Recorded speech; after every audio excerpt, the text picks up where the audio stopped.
All right, good evening and welcome to the Planning Commission meeting of the City of Moreno Valley. I now call this meeting to order on August 13, 2026 at 6:01 p.m. I invite Commissioner Sykes to lead us in the Pledge of Allegiance.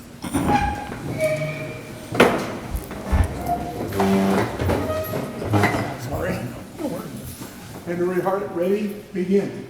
I pledge allegiance to the flag of the United States of America and to the republic for which it stands, one nation, under God, indivisible, with liberty and justice for all. Thank you. Happy to get back here. Okay, can we have a roll call, please? Yes, Chair. Commissioner Zeitz? Present. Commissioner Taylor is absent. Commissioner Stefan? Present. Vice Chair Baker? Here. Chairperson Dijonay? Present. Okay. We have a request by Commissioner Taylor to be for an excused absent. Do we have a motion for an excused absence? I'll motion. I'll second. Okay, can we have a vote, please? Commissioner Zeitz? Yes. Commissioner Stefan? Yes. Vice Chair Baker? Yes. Chairperson Dijonay? Yes. Motion carries. Okay, we're going to move on to the approval of the agenda. However, do any planning commissioners have a request to reorganize the agenda or change the order of any agenda item? I do. I want to move item 1 before public comments. Okay, can, You need a second? probably, yes. I'll second. Okay, can we have a vote? Commissioner Zeitz? Yes. Commissioner Stefan? Yes. Vice Chair Baker? Yes. Chairperson Dijonay? Yes. Motion carries. Okay. All right. So now that we've had the agenda reorganized, we're going to go to that item. If necessary, I'm just reading that, look at that. I'm just so automatic. All right, so before we hear public comments this evening, I ask and encourage everyone participating to keep their comments respectful. This goes first. The comments we're getting, are we doing the continuance first Yeah. before public comment? Okay, let me see if that's correct. I make a motion to continue That's what we item motioned. 1. Do we have to Excuse me, motion to Chair. continue it? Chair, so the motion was to reorganize the agenda, and that was passed. And so now you move that item to now before public comment. Okay. So Right. now we need to have a motion to continue item 1. I make a motion to continue item 1. I'll second that. Okay, can we have a vote, please? Commissioner Zeitz? Yes. Commissioner Stefan? Yes. Vice Chair Baker? Yes. And Chairperson Dijonay? Yes. Motion carries. Okay. All right. Excuse So- me, Chair. I'm sorry. We do have 2 comment cards for this item. Will we be opening public testimony? Okay, so let me explain that now that the item has moved before the. Mr. Chair, we should allow public comment on that, the continuance, before you make a motion to continue it, or before you vote on it. Yes, I'm sorry. The acoustics are kind of weird over this quarter. Is that the continuance only? Yes. Mr. Chair, I'm happy to explain it to you. So at the reorganization, the motion was to move item 1.1 up before public comment. Therefore, as chair, you call item 1.1, you turn to staff to see if there's a staff report. So you go through the motion. Okay. As if calling it, once staff gives the presentation, it is a continuance item. Then you ask if there are public comments. Then there's a motion for the continuance. Okay. All right, yeah, that's what I was going to explain, that we moved item number 1 up, and we still go through the motions. However, it we're only speaking about the continuance, not the merits of item 1. So at this point in time, we'll open up, public comment. No, staff report. Staff report. Do we have a staff report, please? Thank you, Chair Dejanay. I'm right here. Got it. Tonight, this item entails a continuance to a date uncertain. In the future, when the applicant is ready to move forward with the project, staff would notice it in its regular manner, so in the paper, posting the site, and mail it to the project notification list. With that, that's the item tonight for that. All right, do we have any public comments on the continuance?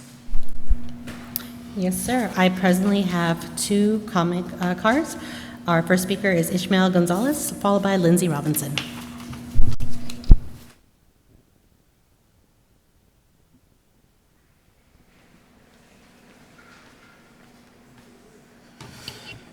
Greetings. Good evening, commissioners, city staff, audience members. My name is Ishmael Gonzalez. I reside in District 2. Surprising to move this at the very front of the meeting and to continue it.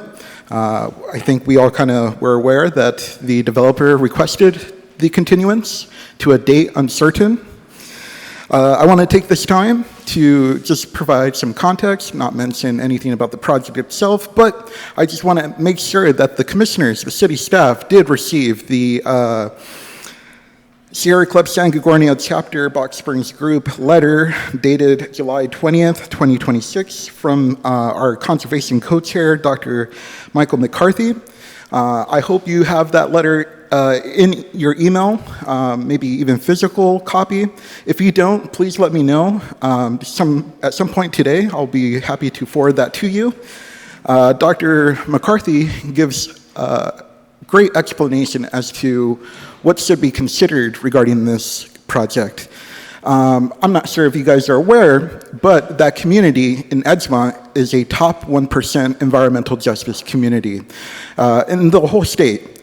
What does that mean? That means that community is burdened with some of the most polluted air and polluted environment that can be found in the state.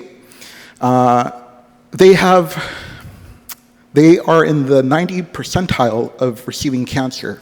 So, I mean, Dr. McCarthy can explain it better than I can in his letter, but I'm pretty sure that means they have like a 10% chance of getting cancer rather than the average American. Please consider that. You are literally encasing at least 7 residents, 7 homes between a parking lot and the project itself. This project is bigger than what the land zoning can accommodate. It is an exception that you will be making at some point, but considering that the developer has continued this to a date uncertain, it's pretty much dead in the water, in my opinion. If there's no date tied to this discussion anymore, then it's a sitting duck, right? It's not moving forward. It's not doing anything. The developer said that they will take this time to address these concerns, right? I would love to see when they will actually address these concerns. How do you address the 1% environmental justice community as designated by the state? You know, I think we were just in negotiations with the California Attorney General regarding warehouse mitigation measures. This is going against that. Thank you so much. Thank you. Our next speaker is Lindsay Robinson. Good evening, Commissioners, staff. Just like he said, I think no more time should be wasted on this zone change, especially after the attorney promised us that only 93 acres in the cities would come forward as warehouses. And this is a zone change right after the general plan update. They keep continuing it, and if I recall correctly, you guys said they can continue it as much as they want, so they probably are hoping everybody's going to go away and then they can sneak it through. Let's not waste any more time. You promised no more warehouses other than on the 93 acres that are zoned for warehouses. Edgemont doesn't need this, and the city of Moreno Valley doesn't need this. So continuing it on and on and on is wrong, and you need to stop it now. Thank you. Thank you.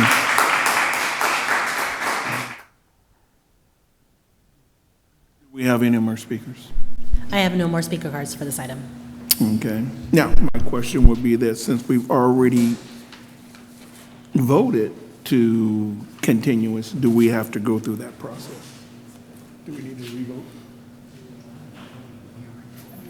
Oh, that would be the next step in the line there.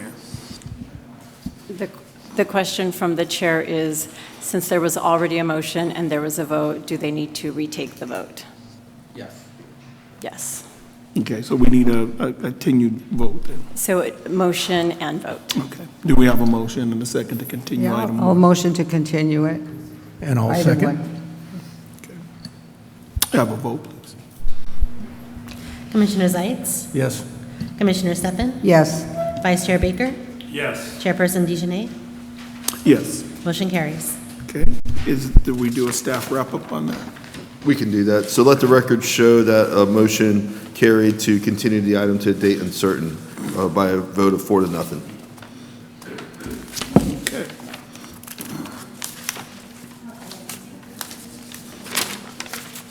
There it is. All right, now, we're going to move into the public comment procedures.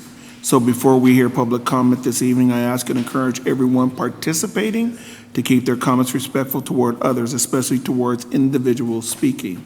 I embrace and support the First Amendment right to free speech, including everyone's right to speak at this meeting and share his or her views about issues concerning our city.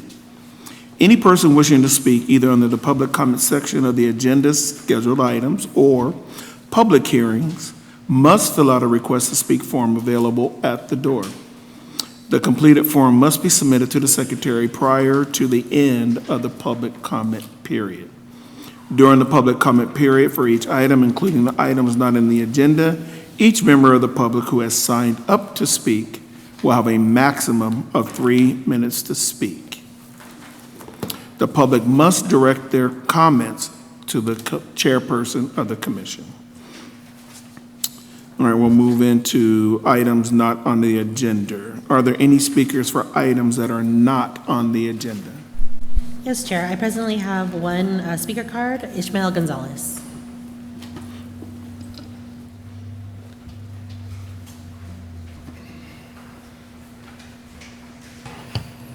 Hello again. At previous meetings, I have acknowledged the weather in some informal capacity to emphasize our direct connection to climate change here in Moreno Valley. The Planning Commission, you consistently consider countless industrial and commercial projects that inherently jeopardize public health, community development, and yes, the weather.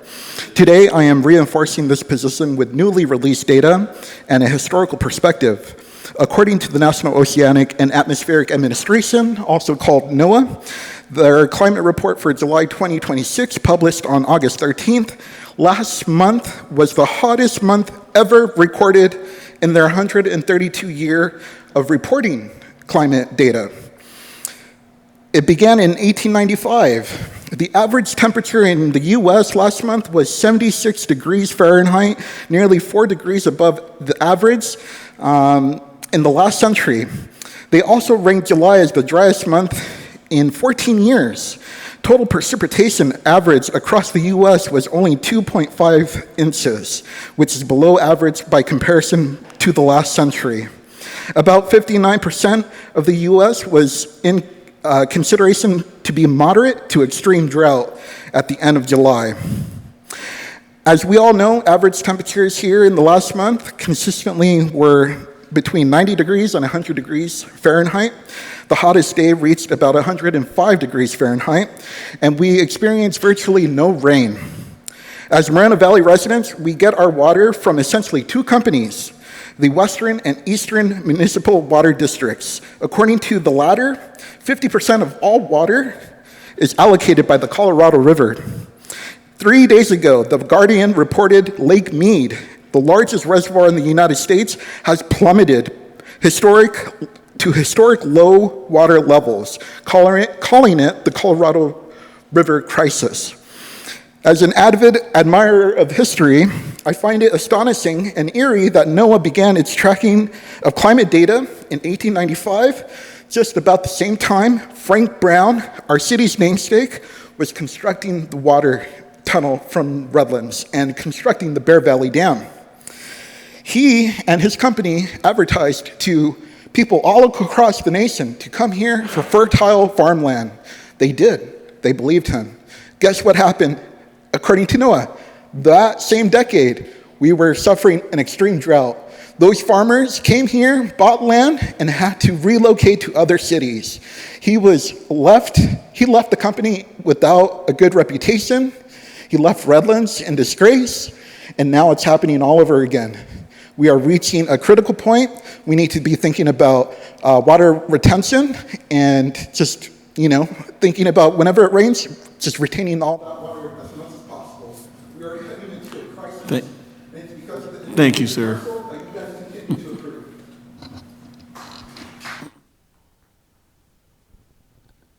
Do we have any other speakers? I have no more speaker cards, sir. Okay. All right, the next item on the agenda is the approval of the consent calendar.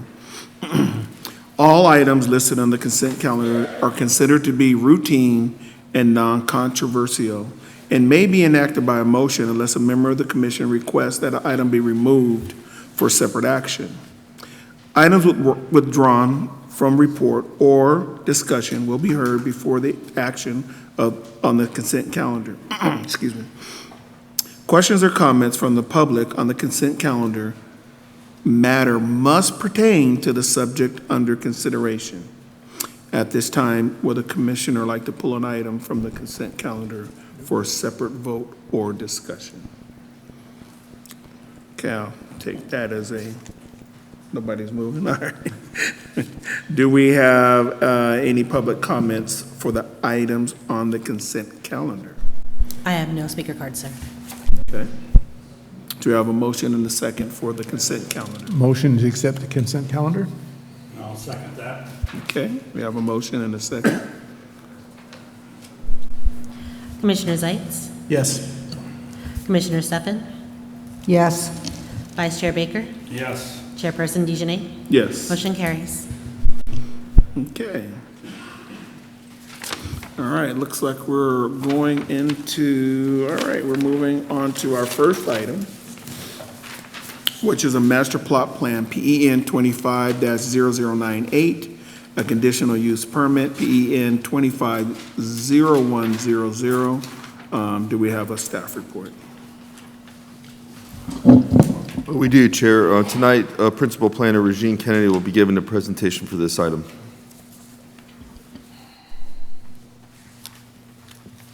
Good evening, Chair and members of the Planning Commission. Regine Kennedy, Principal Planner. The item before you tonight is a request for consideration of a master plot plan and a conditional use permit to allow the construction of a convenience store, gas station, car wash, and a retail building for future development. As a reminder, staff has reviewed the project for consistency with the development standards and provisions set forth in the city's municipal code. The project has objectively met the requirements set forth in the municipal code and has been duly noticed for a public hearing where it is brought for your consideration today.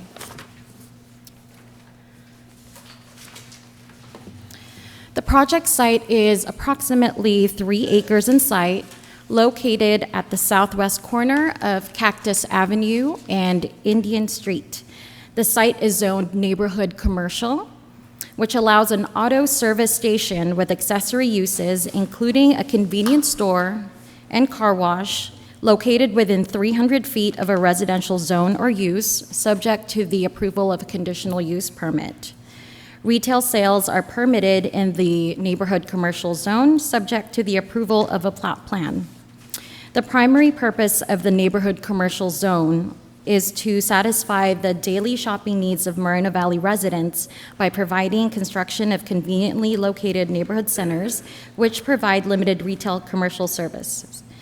Surrounding land uses include single-family residential to the north, south, and west.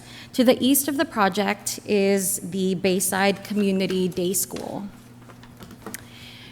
Basically, the CUP and the plot plan are required to ensure that the auto service use, along with the accessory uses and the retail building, does not result in adverse impact to the surrounding neighborhood.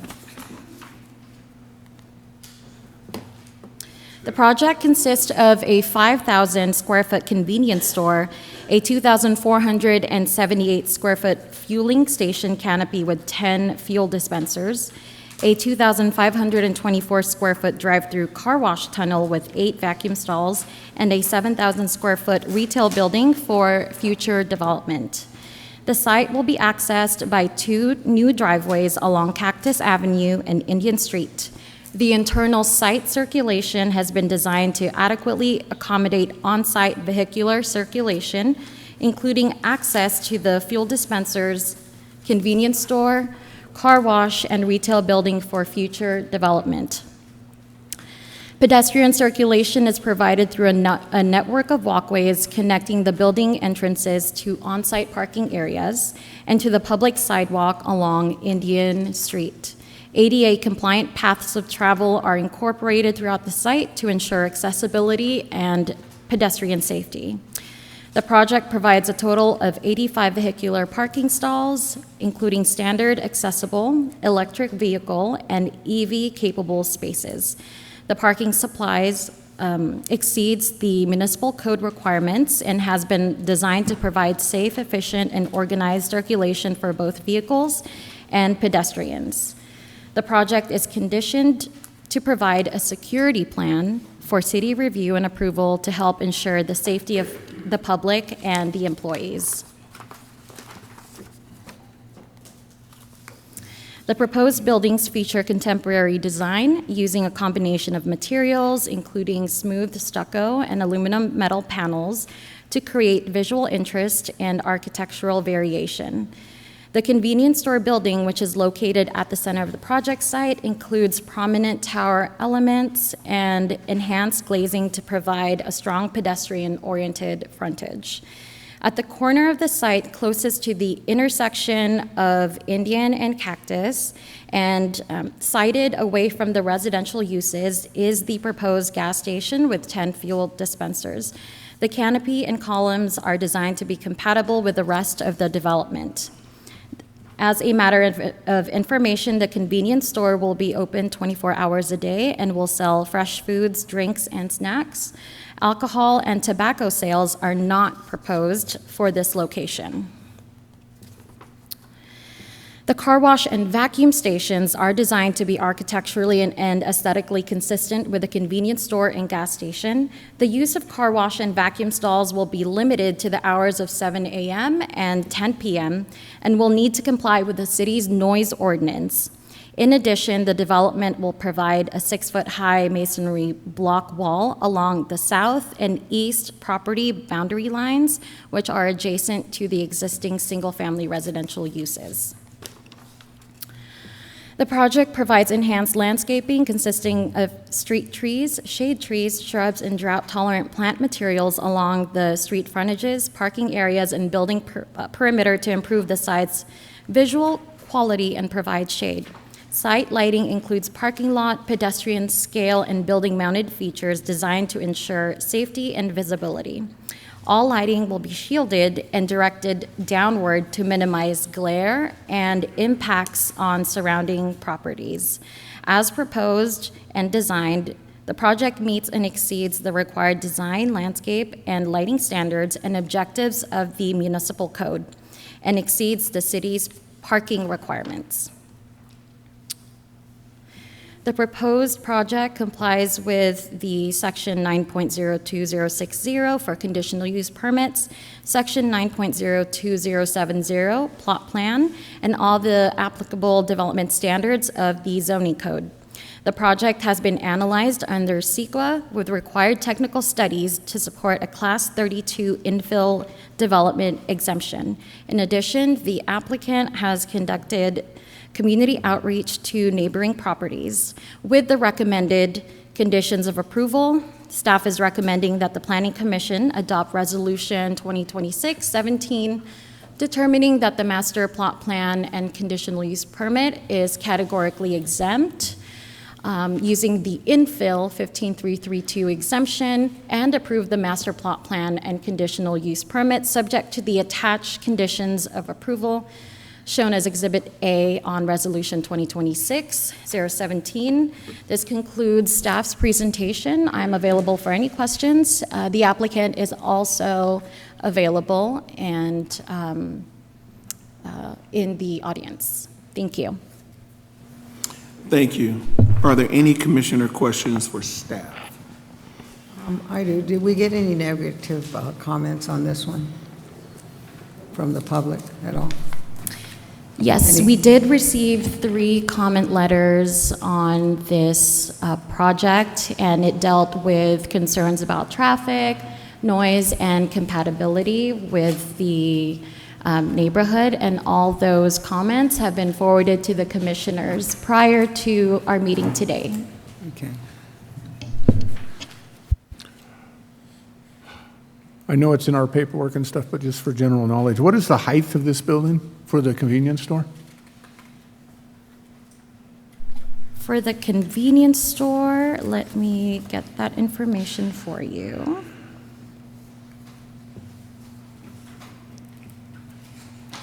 It would be, I have on my notes, 23 I couldn't see it feet. because of the angle. Yeah, let me see if I can pull that up for you. We could even see it here.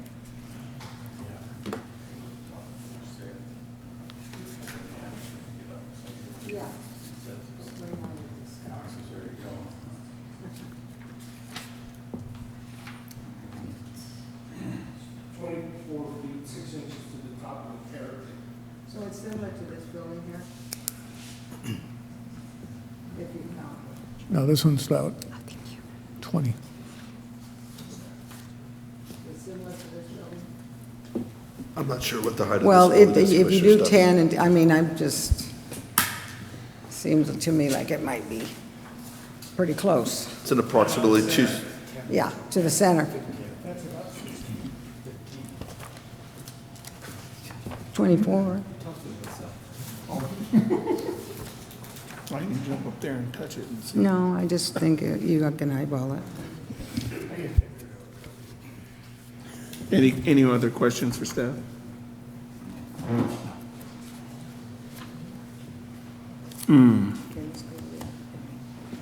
Well, let me see.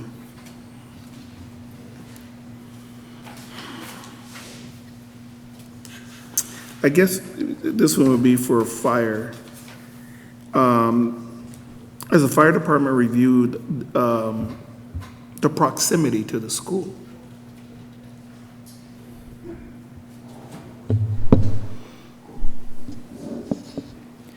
Good evening, Planning Commissioners. Edgar Gonzalez, Fire Marshal with the city. When we reviewed this particular plot plan, we just reviewed what was in front of us, which was just the scope of the project.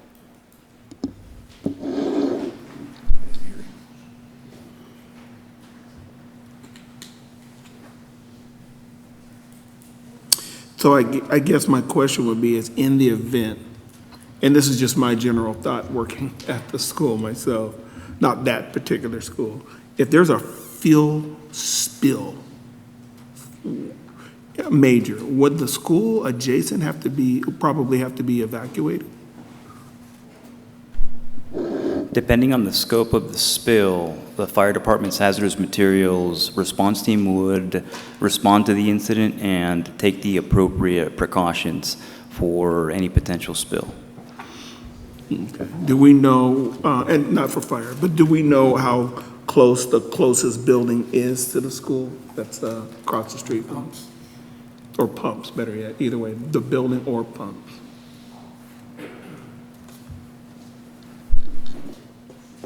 Hey, I didn't really see it in the plans. This is the day center, Right, if it was set back at all. Adult education on the other side. Well, This is right. just a field. It's not a school. No, this is Bayside. This is Bayside. Right. Bayside, that's a continuation Okay, school. got it. Probably about 100, 190 students. And then right here is Badger Springs, and then Creekside, right here, in the elementary. The front of the school is over here.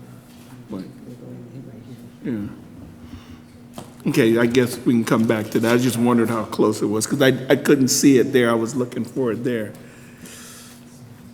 I just wondered, because I didn't see it in the plan, I guess because the plan is here, is how far back that building was set away from the school or the closest pump. No alcohol is good, no cigarettes. But there are actually two other schools that are very, very close. Badger Springs is just another block away, and then there's an elementary right next to that, which I believe is Chaparral Hills. Yeah, they're both, I mean, like literally a block away.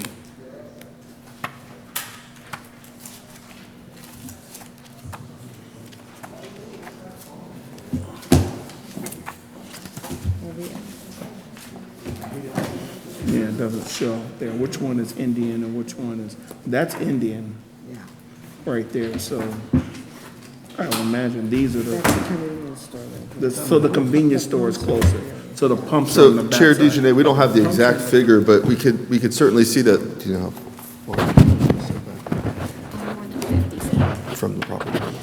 So the canopy is set back, which would be the closest structure. The canopy is set back 50 feet, and then you got an intervening road right-of-way, which is probably at least 80 feet wide. But I'm not certain about that. So we're talking about at least 130 feet away from the school's property line. So that building looks to be set back another maybe 5 feet. So we're talking about 135 feet more or less, but we don't have that exact figure.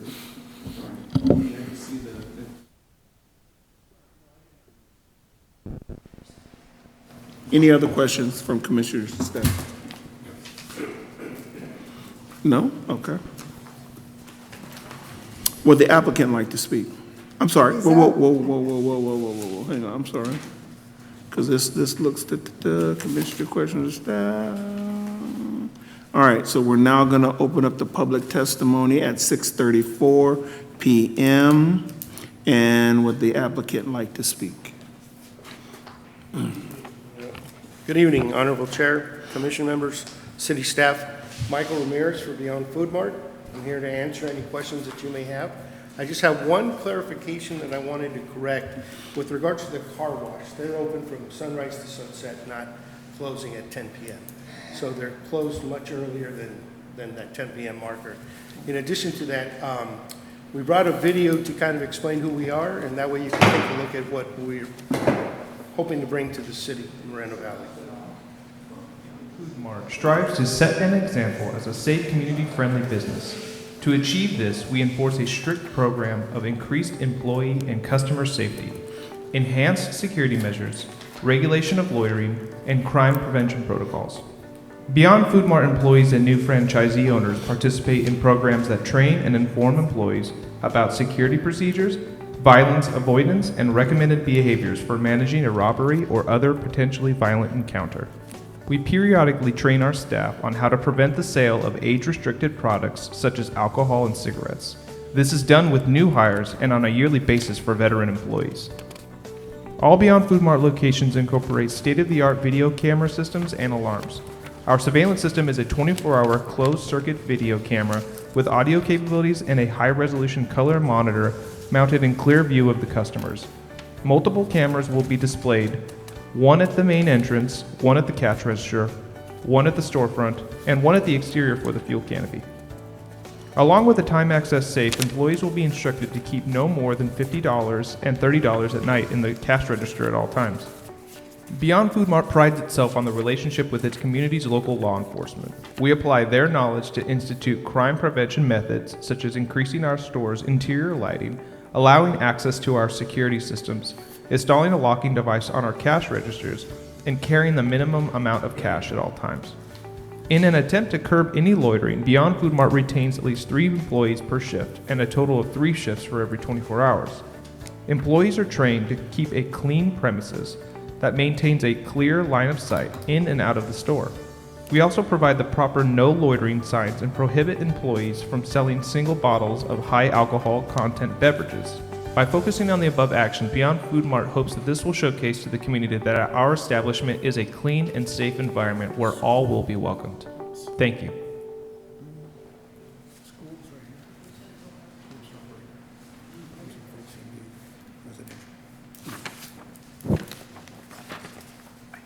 I wanted to let you know that some of the stores that you saw in that video was our Dos Lagos store over off the 15 freeway at Dos Lagos. And if you notice there's almost 300 to 400 units of housing. And that location's been operating for about 2 years now without any incident. The other store that you saw was our location here in the city already at Day and Eucalyptus. That was one of the first stores that we opened with the Beyond branding. So we've been in your community for a while, and we're hoping to be able to share this new type of branding with the city. We have thrifty ice cream hand-packed that you can go in there and order, fresh sandwiches that are being made. There's an area where you can sit down and enjoy any of 20 different types of coffee, while you wait. We're going to have electric chargers there, so if you have people that need car charging, that will be there as well. I do want to answer any questions that you may have, and then I'd like to address any other issues that maybe the public might bring up. Okay. Are there any commissioner questions for the applicant?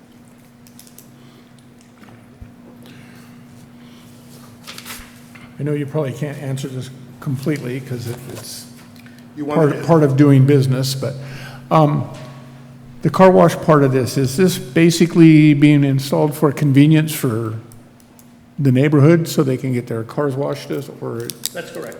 Yes, sir. So it's not really, I don't know if I can ask this question or not, and you tell me don't answer it, but it's not really the moneymaker of the thing. Your store is actually your main. That's correct. It's not a standalone car wash like Quack Quack or any of those. It's there for convenience purposes. You get gas, you get your groceries, get your car wash, start your weekend. Okay, thank you. Any other commissioner questions for staff? For the applicant? No? My curiosity there is, why so close to a school? You know, at the end of the day, we're following the city zoning. It's zoned for neighborhood commercial. Had there been a different zoning designation, we probably wouldn't look at it. But at the end of the day, that property is zoned for that type of use. We're not asking for a variance. We're not asking for a zone change. We actually meet the CEQA standard for an exemption on this project. But we've gone through all the CEQA studies, the traffic, the noise, because the city felt that they wanted the benefit of having those reports in case anybody questioned the process. So the reports that were constructed for this were done with participation of city staff, and we met the standards with regards to noise, with regards to traffic. Now, some issues have popped up, but I want to take those as they're presented so that we make sure you can see that we're taking this seriously, and we've got some scientific information and some proposals to make that issue more mitigated, if you will. So I don't know if there's anybody in the public that's going to want to come up and speak, but I want to take that opportunity to rebut to those questions and concerns at that time. Anything else? Maybe after public comment, he says that he'll come back. Might. All right, thank you, sir. Appreciate your time. I want to reiterate, although the video was mentioning the sales of alcohol and tobacco, this site will not be issuing that or not requesting that CUP. I understand. Okay. Okay, thank you. All right, we'll now move on to the public comment, and the clerk will ask each person to come up who has requested to speak. Hi, Chair. We have 3 comment cards presently. Our first speaker is Ishmael Gonzalez, followed by Lindsay Robinson, then followed by Tatiana Flores.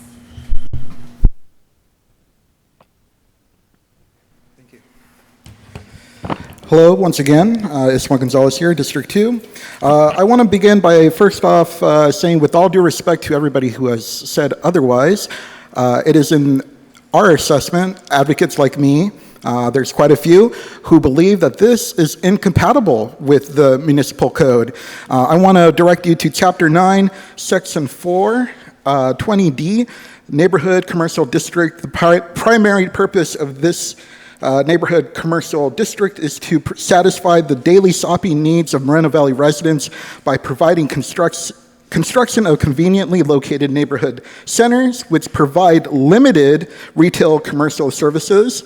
These centers must be compatible with the surrounding residential communities. Look at Chapter 9, Section 15, definitions for compatible. The term compatible means capable of coexisting in harmony or without significant conflict to the neighboring areas. I don't believe that this shopping center, which it is, it's not just one business, it seems like there's gonna be an office building of 7,000 square feet, plus everything else. That's not limited, that's not compatible with residential zoning, and it's, like you said, it's right across from a school. How does that make sense? That's where my mind goes to, exactly your thought. What happens if there's an oil spill? I live on Ironwood in District 2. I go to the gas station right there by Food for Less. I've actually seen a gas spill happen there. It's not pretty. It's very scary to see because a person is in shock. They don't know what to do. Someone has to go run to hit that button or call 911. But to have it right next to a school, that's insane. I've done more research on this topic, and like you said, staff only mentions one school. There's actually 4 schools in that 1 mile radius. There's also 4 convenience stores with gas stations in that 1 mile radius of that school as well. According to those 4 schools, there's at least 2,000 students that live in that neighborhood, that roam around. Do you think it's appropriate to have a business that has 85 stalls for parking to increase traffic and noise pollution of every kind? If you think about it, noise, light. I just finished talking to you about how commercial increases greenhouse gases just by having passenger vehicles and trucks to bring supplies, right? That's going to be right across the school. That's incompatible, and we're ready to oppose this project at every step. It's insane to think about how a lot of details were left out of the staff report. It is about 100 feet away from Bayside Community Day School. Thank you. Oppose this. Thank you.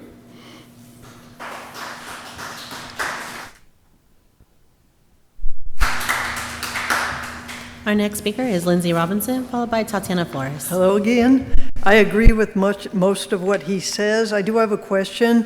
On the printout on that, it said 500 square feet and 700, not 5,000 and 7,000. I was reading the screen, so I wanted to verify that it's 5,000 and 7,000, not 500 and 700 square feet for the retail and the convenience store. I don't have a problem with the convenience store although I think their prices are a lot higher than they would get at a market, so that's not really an asset to the community. What I really have a problem with is I think you're playing fast and loose with infill and saying that a gas station is exempt from CEQA. That makes no sense whatsoever because of, as I said, oil spills, gas spills. So I think you need to revisit that, and the gas station should not be exempt.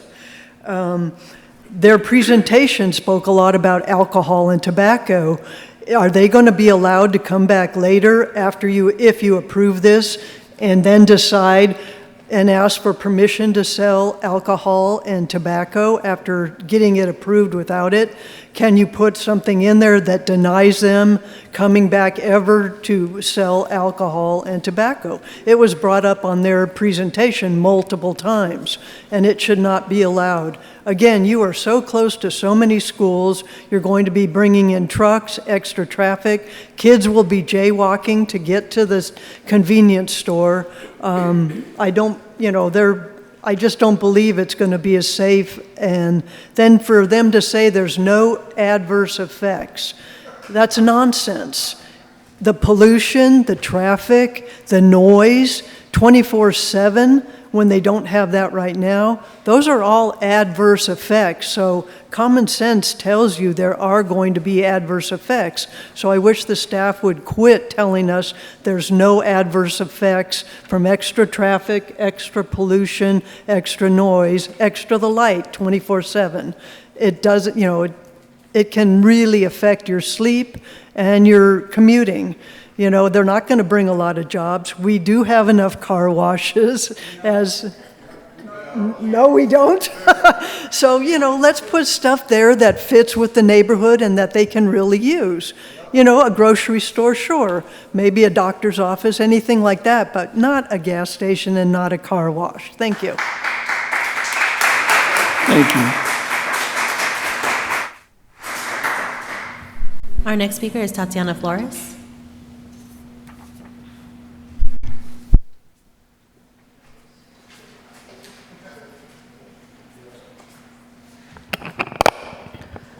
Hello, Planning Commission. Thank you for the opportunity to speak today. My name is Tatiana Flores, and I'm a resident in District 4. I guess I wanted to start by mentioning that something I would want to be considered is that at a previous Planning Commission meeting, we had discussed, data centers and our concerns with car washes, that sort of thing. And there was a motion, I guess, to start working on a study session to actually discuss all of these things. So I did want to make a note that this project is proposing a car wash, which is something we are actually planning to, have that study session cover alongside data centers. So I just wanted to make that known just for people who weren't there at that meeting. And to my knowledge, it still hasn't happened. So I think it would be beneficial to actually have that study session before approving a project that is, discussing something that we had previously mentioned should be a part of that study session. I also want to make a note that I would like to be alerted through email when that study session will be happening, but that's something else. And something else I wanted to discuss is that I actually attended a meeting at the City of Paris to discuss a child care law that they were proposing with Corey Jackson. But at that meeting, they actually talked about a gas station, and they discussed a lot of guidelines that, the City of Jurupa Valley, I believe, has, including limits to gas stations by intersection and by minimum distance. And like previous speakers have mentioned, there are several gas stations within the vicinity, including Mobil, Arco, Circle K, and 7-Eleven. So I guess I would want that to be a push in this meeting where we actually consider what some of those limitation and guidelines should be for the future. And at that same meeting, they actually called for more consideration for the setbacks near residential and school sites, which is something that we hear previous speakers mentioning as well. And like Lindsay mentioned, I don't personally mind the convenience store as much. I think having a grocery store, commercial, some type of store would be nice there, especially because there are schools. So I could imagine some of the kids want to grab a snack after school or something. But yeah, I think this project to me just calls for more consideration and more like creativity. And that's all, I guess. Thanks. Thank you. We have no more speaker cards, Chair. Well, thank you. All right, then at this time, we're going to close the I'm sorry. Oh.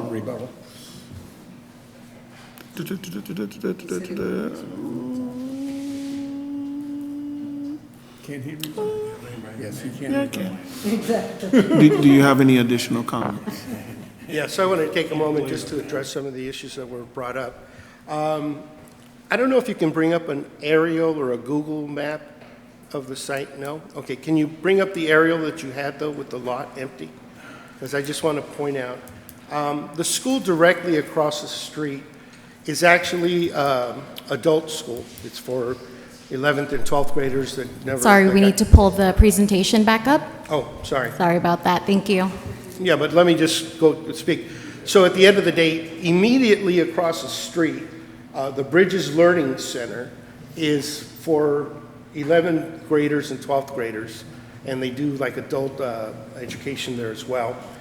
The perimeter of that property, all the way down to Glencrest, that driveway you see down there, has about a 6-foot-high, all-metal wrought iron with panels to block it so you can't see through it and you can't pass through it, all along the perimeter and to the other driveway over on Cactus. So any comments with regards to jaywalking, those types of things, you cannot physically walk across that property anywhere on the east side of Indian to our site, because you literally have to walk all the way down to Glencrest in order to get around that fence. So I want to just point that out. Any children walking this way will have to come down the sidewalk to get access to our store. I think we talked about the car wash operation, the noise. We met the standard. In fact, the operation is the same as you mentioned. You can hear the kids playing. I have my sound consultant here that they did all the tests that we sent to the city. And at the end of the day, those readings and those tests met the standard and were also below just a few decibels of what the standard is. I understand the concern about the school over. You mentioned something about a fuel spill. I'm not too sure what your definition of a fuel spill is, but these stations are all designed through AQMD and also state DTSC, so that if there is any fuel spill, it flows and there's containers that are meant to catch it. You know, the tanks underground where the fuel is maintained are double wall insulated tanks to avoid any type of fuel coming out of the tanks. All the buildings, except the canopy, are fire sprinkler. So at the end of the day, if there's a fire of some sort on a building, it's going to be contained on the inside. With regards to setbacks on the retail building in the rear that's being proposed, we added additional, almost 10 feet additional setback because it was a formula the city has with regards to the height of the building itself. So those issues were addressed with regards to setbacks to the buildings and where they lay in the property. I just wanted to clarify that for the board, or for the commission, sorry. I have a question. On one of the buildings, when I was looking at it at home, it stated that there was going to be maybe a dental office there? We're building it spec right now. We don't know what's going to be there, but as soon as, if we're able to move forward, we would put a sign on it and start offering it up to, local Okay, users. I thought I saw something about that. That and maybe some sort of like drive-through restaurant. No? There's no drive-through restaurant that's being proposed. Obviously, there's no room. At the end of the day, we are expecting, community use, nail salon, dry cleaner, those types of uses for that 7,000 square foot building. A dental center, if somebody wants to run a daycare center out of there and they want to use it and we can figure out if the parking's there, we're going to have extra parking more than we're required. So although it will be up for whatever the market will introduce and the city will approve. Thought you already had somebody there. And No, it's a little, yeah, we got to get through tonight first. Commissioner, I also do want to add that 7,000 square foot retail building for future development will have to come back to city staff. They would have to do an admin plot plan since there isn't a tenant identified right now. I don't know if this is staff or him. But the additional development, is there going to be driving between property line behind that building and the houses there, or is that going to be, No, there's no access there. there will be no access, so there won't be like trucks parking back there unloading in the middle of the night? On the side of the building is all going to be a side walkway. As you can tell, on the south side of the building and to the north will be a walkway and then parking. Okay. How big are those other two buildings that you were saying that, The other building is, the retail building that's there as spec is 7,000 square feet. 7,000? Our belief is going to be that either, it's going to be split into four, of maybe about 12 to 1,500 square feet. So there might be 4 occupants for it. Okay. So We it's don't know when we get to that point.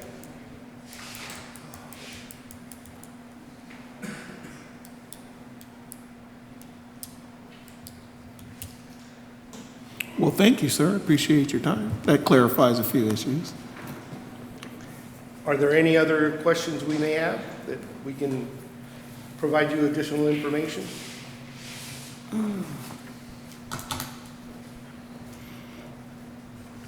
Not that I can think of. I don't have any. You already talked about underground fill tanks, we already talked about traffic, okay. No, I can't think of any. Okay, thank you. Thank you.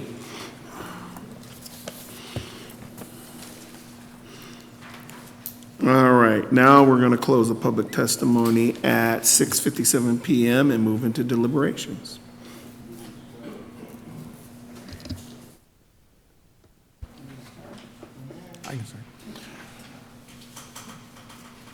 As was stated by some of the citizens, the convenience store is not a bad thing. It's in a neighborhood, and it's always nice to run down to the corner and buy something instead of hopping in your car and disappearing or going across town or whatever.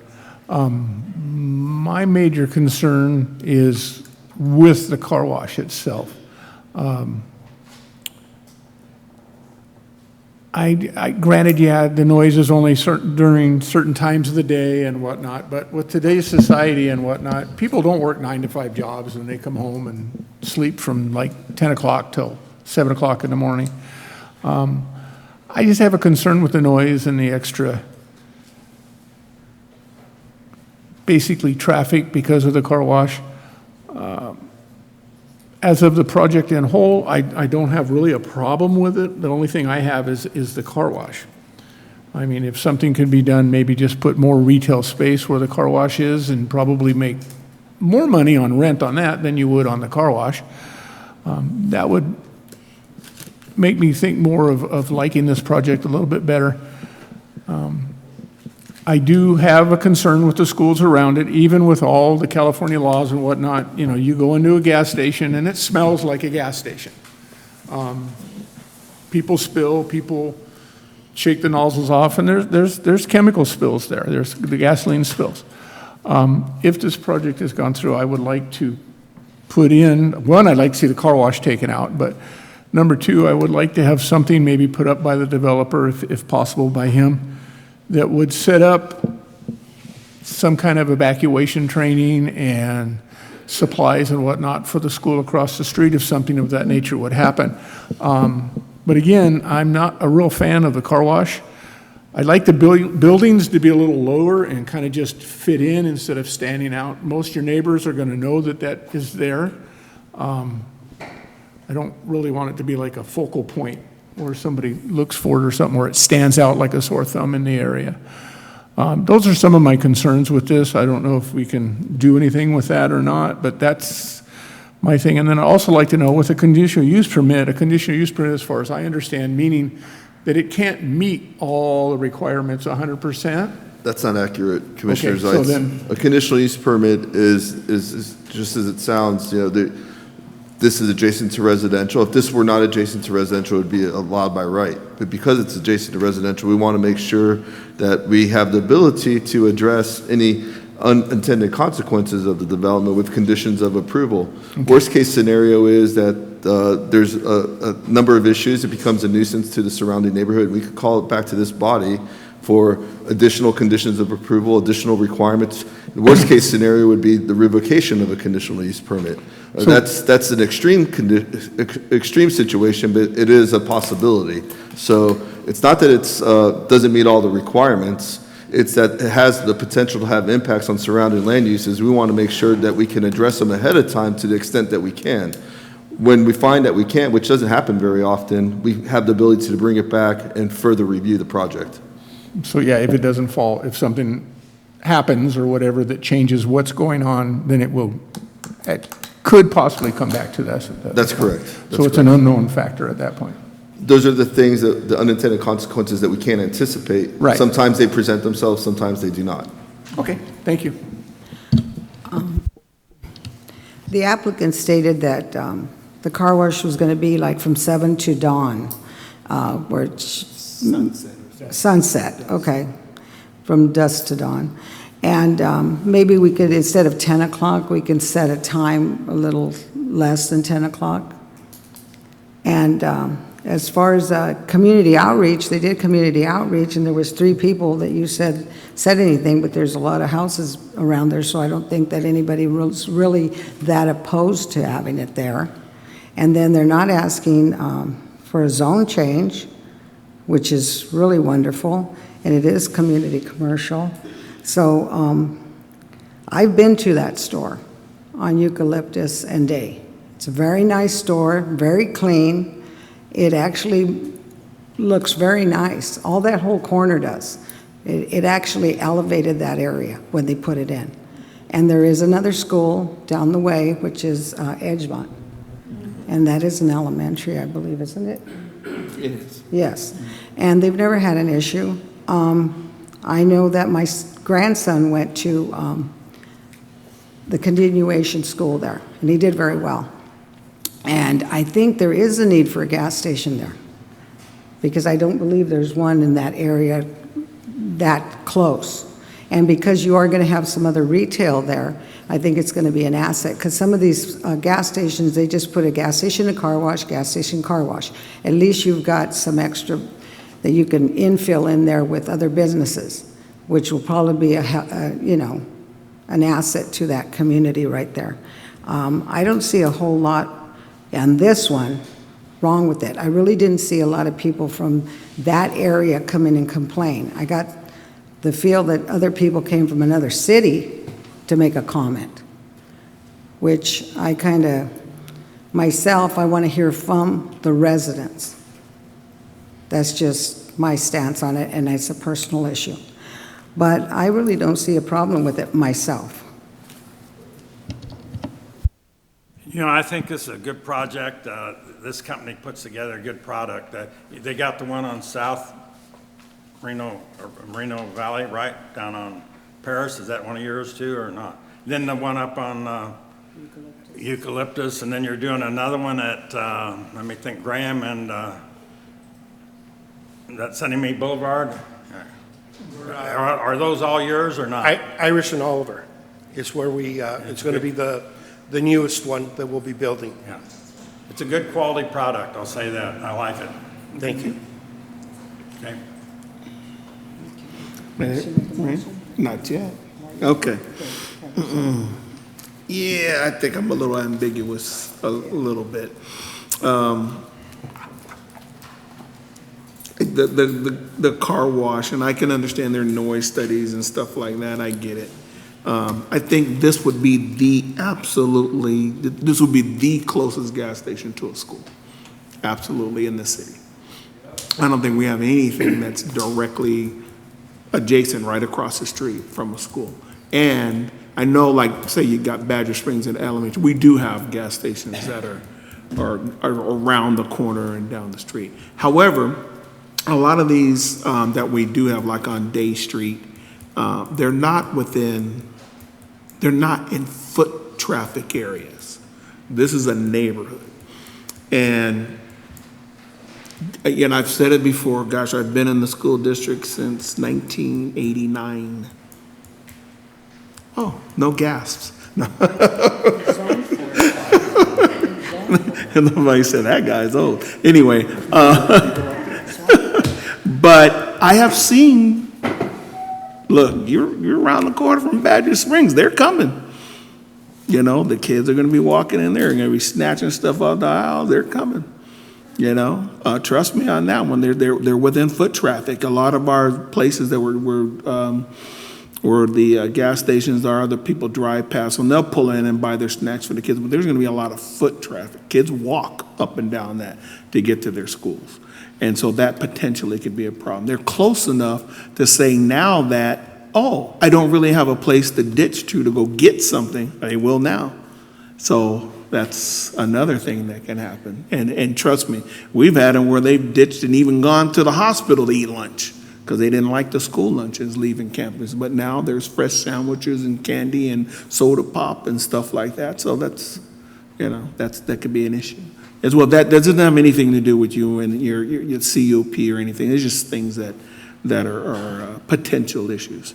The other thing that I think too is that I did happen to grow up right around the corner from a gas station. It was a Circle K, a convenience store. And that became a neighborhood hub. It was fantastic. You know the people that worked there. Now, this was back in the day, and you can go there, and you had credit in the store, and let me pick up some milk. And even when I was a young lad, under the age, your mom could send you there to go pick up her Virginia Slims mentholated, and they'd give them to you as a kid, or the alcohol, and you'd hustle back with your mom and go and get it. But it really did. I did not ride a horse.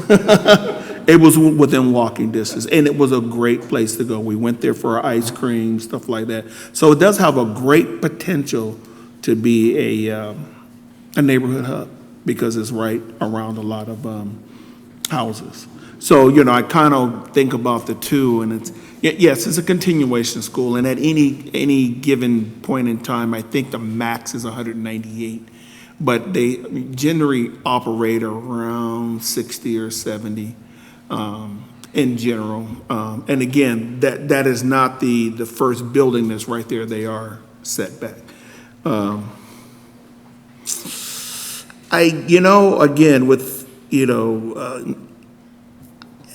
I think what sways me more than anything is the potential for it to be a neighborhood hub.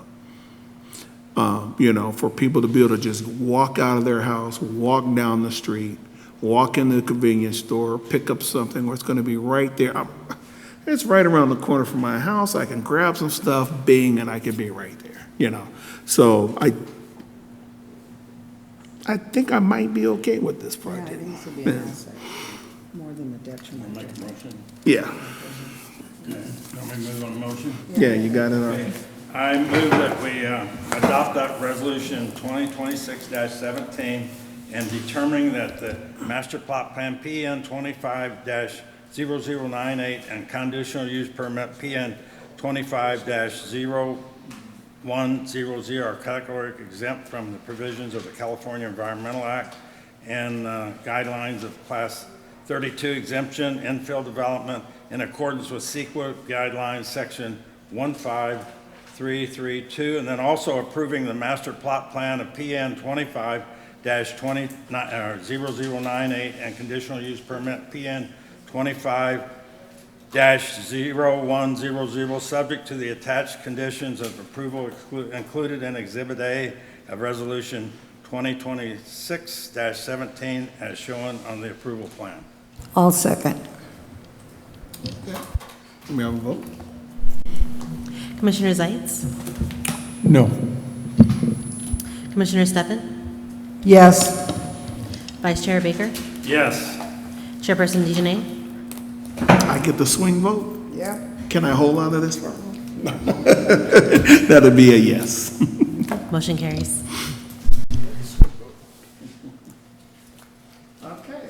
The motion carries. Do we have a staff wrap-up? We do. Let the record show that the motion approving the project passes 3-1. The Planning Commission's determination is final unless an appeal is received within 10 days by the Community Development Director.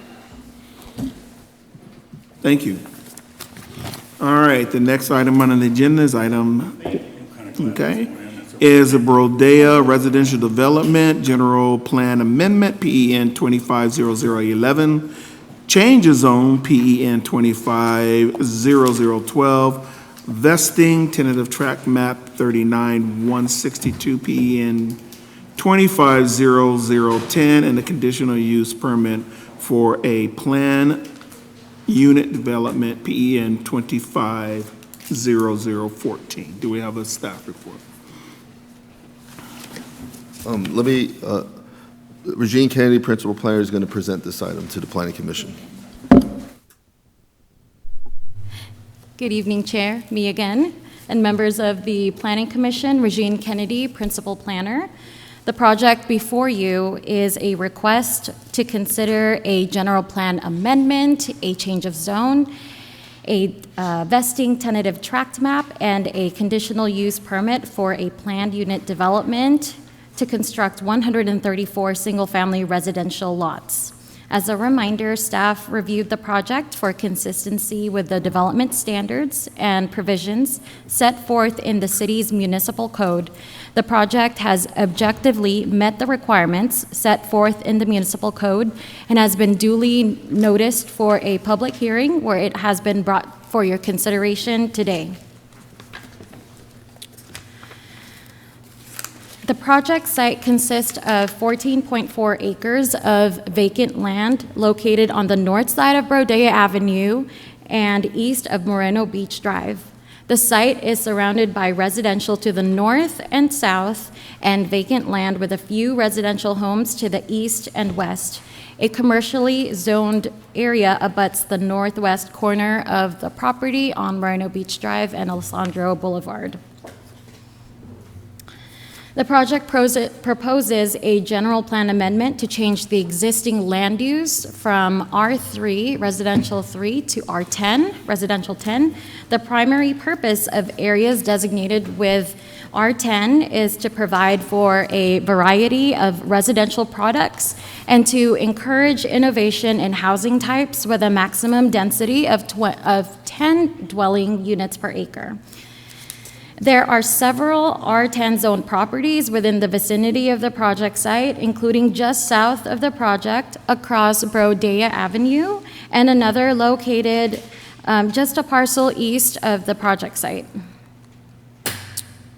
The project is also required to request a change of zone to change to the existing zoning designation from R3, residential 3, to R10, residential 10. The primary purpose of the R10 district, again, is to provide for a variety of housing types with enhanced amenities such as common open space and recreational areas. The applicant is proposing to subdivide the 14.4 vacant project site into 134 single-family residential lots. The proposed density is 9.3 dwelling units per acre, and the lots range in size from 2,800 square feet to 4,500 square feet. The map includes the associated interior streets, open space, water quality feature, and off-site improvements as required. The proposed project also includes a conditional use permit for a planned unit development, which provides for greater innovation in housing developments, including a variation in lot sizes and amenities that are not found in standard housing tracts. The proposed PUD, the planned unit development, provides guidelines for various architectural styles of housing that meet or exceed citywide standards in the municipal code. All development within the tract is required to meet the standards as stated in the PUD, including plotting, setbacks, open space areas, and architecture. The community also provides a community park with a pavilion gathering area, picnic tables, and a common space area at the center of the development offers open grass areas and an exercise track. Architectural guidelines for the Brodea development area included in the conditional use permit include a character for future development and provide a structured approach to achieving a high standard of design within the community. Special consideration is given to elements such as floor plans, roof designs, building materials, and color schemes to create a visually appealing neighborhood that enhances the broader community character. The primary architectural styles identified for the project are cottage, farmhouse, Monterey, and Santa Barbara. With these architectural styles, there will be 4 elevation options and 3 color combinations to provide interest among the different housing types. Each lot will have a front-facing garage with a minimum backyard setback of 15 feet from the back of the house to the property line.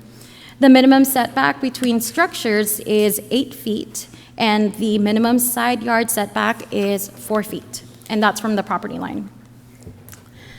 All the front yards will be landscaped, designed per the city's landscape requirements and the planned unit development guidelines. All community landscaping will be designed per the PUD and maintained by the required homeowners association. Landscaping will feature California-friendly plant selections that prioritize water efficiency. The chosen plant palette will establish a cohesive aesthetic throughout the development and incorporate Mediterranean and California native species to enhance visual harmony and sustainability. The project site's landscaping will include all ornamental trees, shrubs, and ground covering plants throughout the development. The project will access the main driveway along Brodea Avenue at the central portion of the frontage. The access will include decorative paving and is designed to accommodate gated access with a call box and adequate turnaround. The easterly driveway is for emergency access only when needed. All units will include a 2-car garage with no on-street parking allowed. However, there are 34 open space parking to accommodate guests and visitors. There will be a 6-foot-high perimeter block wall and vinyl fences surrounding the project site, which provide separation between units. With respect to environmental analysis, an initial study was prepared by EPC Environmental Incorporated in compliance with the California Environmental Quality Act, CEQA. The initial study examined the potential of the proposed project to have any significant impacts on the environment. The ISM&D, the initial study, provides information in support of the finding that a mitigated negative declaration serves as an appropriate CEQA documentation for the proposed project, in that the proposed project, with the implementation of mitigation measures identified, will not have a significant effect on the environment. The mitigation measures which are recommended for the proposed project are in the following areas. This include biological resources, cultural tribal resources, geology and soils, and transportation. These are all incorporated into the attached mitigation monitoring and reporting program, which is as a part of the environmental initial study. And based on the initial study, with mitigation, the project will not cause substantial impacts on the environment. So staff, with the recommended conditions of approval, staff recommends that the Planning Commission, a lot of talking today. Staff recommends that the Planning Commission adopt resolution number 2026-27, recommending to the City Council that they adopt the initial study mitigated negative declaration per the CEQA guidelines and adopt the mitigation monitoring reporting program prepared for the proposed project, and approve resolutions number 2026-24-25 and -26, recommending that the City Council approve General Plan Amendment PEN 250011, change of zone PEN 250012, vesting tentative tract map 39162, which is PEN 25-0010, and conditional use permit for a planned use development, permit number PEN 250014, And as of the publishing of the agenda, staff had modifications to the conditions of approval as outlined in the memo provided to the Planning Commission today. These modifications include the deletion of conditions 37 and number 111, and modifications to condition 134, 136, 138, and 139. And staff is available for any questions. This concludes my presentation, and the applicant team is in the audience if you have any additional questions. Thank you. All right, are there any commissioner questions for staff?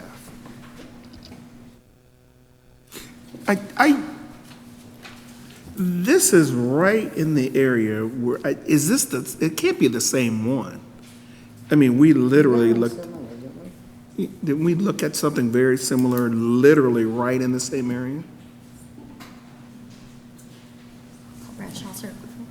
Yeah, So I want to say it's one you're of those. referring to a project, but it's not this project site. It's a different project site. Okay, got it, got it. Next to it, because we got one not that long ago. Okay. Any commissioner questions for staff? No, you asked the one that we were going to ask.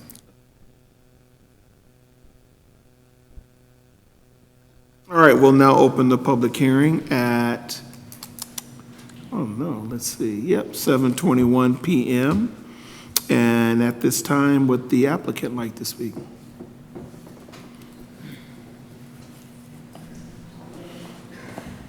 Good evening, Chair. Good evening, Planning Commissioners. My name is Moses Kim, Project Manager for Warmington. First off, I just want to thank staff for working with us. It's been about 2 years now since we had our first initial meeting and conversation on this project. And no, I just appreciate the prompt responses, the communication with Sean, Angelica, Regine, Kurt, Larry, everyone that I've worked with. So I appreciate that. There was a presentation slide that I sent. Is that ready? Just want to share a little bit about Warmington, who Can we are. media pull up the applicant presentation, please?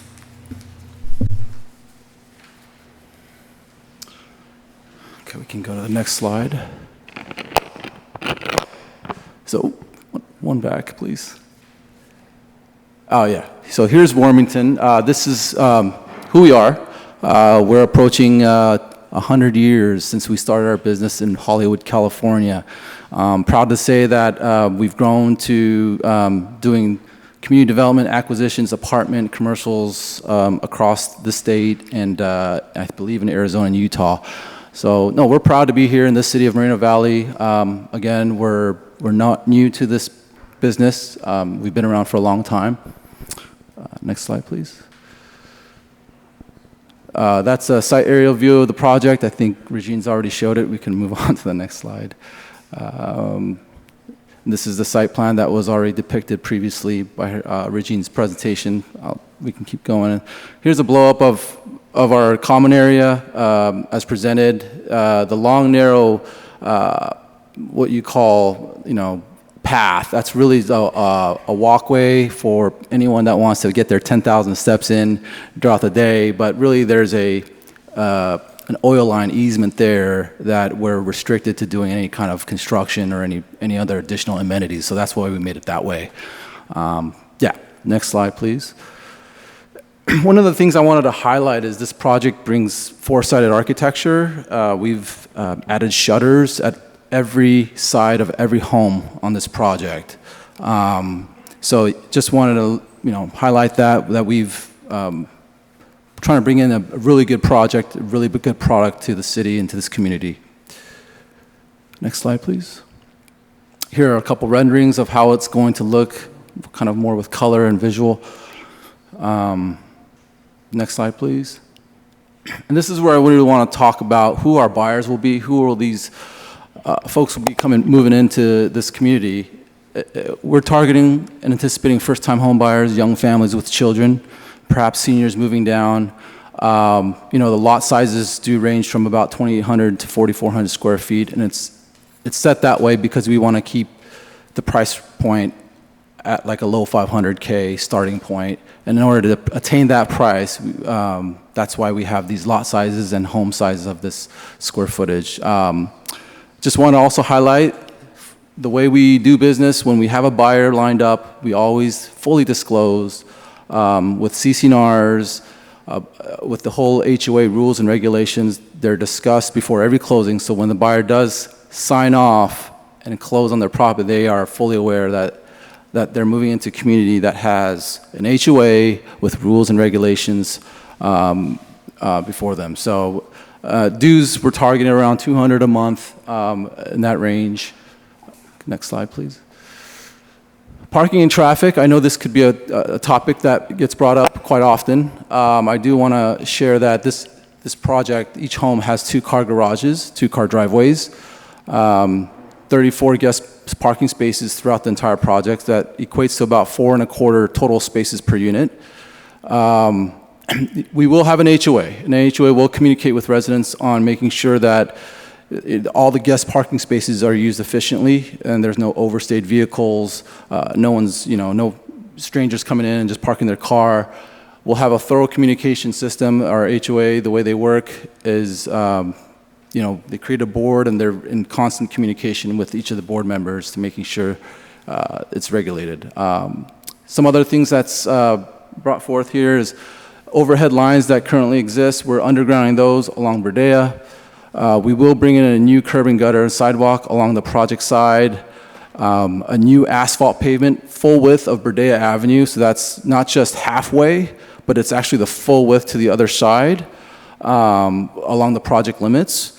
And then the vehicle miles travel study that we conducted through, for CEQA requirements had shown a result of less than a significant impact.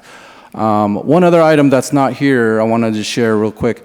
We are installing a new 10-inch sewer line that runs from our project all the way down to Merino Beach Drive. And so for any other adjacent developments that is to come in the future, can also tap into that sewer line.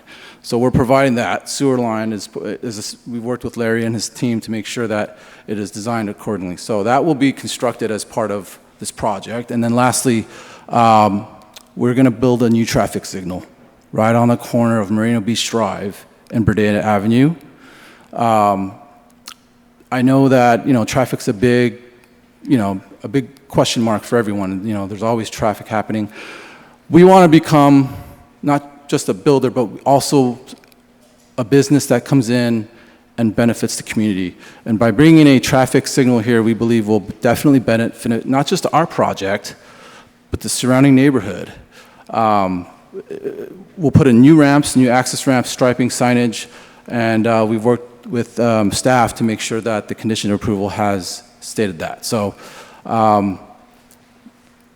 that's that. Next slide. We talked about, Regine talked about the land use compatibility for a bit, and just wanted to highlight that there are R10 zonings surrounding the project, north, south, and east, and so the compatibility is there. Next slide, please. And then neighbor outreach. I want to highlight this before the commission. So I personally, and one of my colleagues here, who's also here with me, we've worked a number of days trying to make sure the word got out. We wanted to be transparent and making sure everyone understood that there's a project here that's coming, that we're working with staff. On November 13th, 2025, we did a door-to-door outreach to all the residents within a 600-foot radius of the project, including the nursery. I handed them, every one of them, if they were not available, I handed them a flyer of the project with my name and number so that if they had any questions, they can call me or text me or email me. Since then, I didn't have any calls or emails or texts from those residents around the property. I did have a discussion with the landscape nursery owner who expressed the desire to see growth there and support housing here. On April 27th, 2026, I mailed out an invitation to all the residents within 600 feet radius. Again, I want to make sure everyone was aware that this project is happening. And then it was basically an invitation for a community meeting. And then on April 30th, I had a sign installed right in front of the project, right in front of the property, so everyone who's walking by, jogging, or driving by can see that sign, that there is an on-site community meeting being done on May 13th. So on May 13th, I hosted an on-site meeting from 5 to 6:30. A number of residents did show up. Questions were asked about what's the size of the project, how many homes, where are the project limits. We've answered them.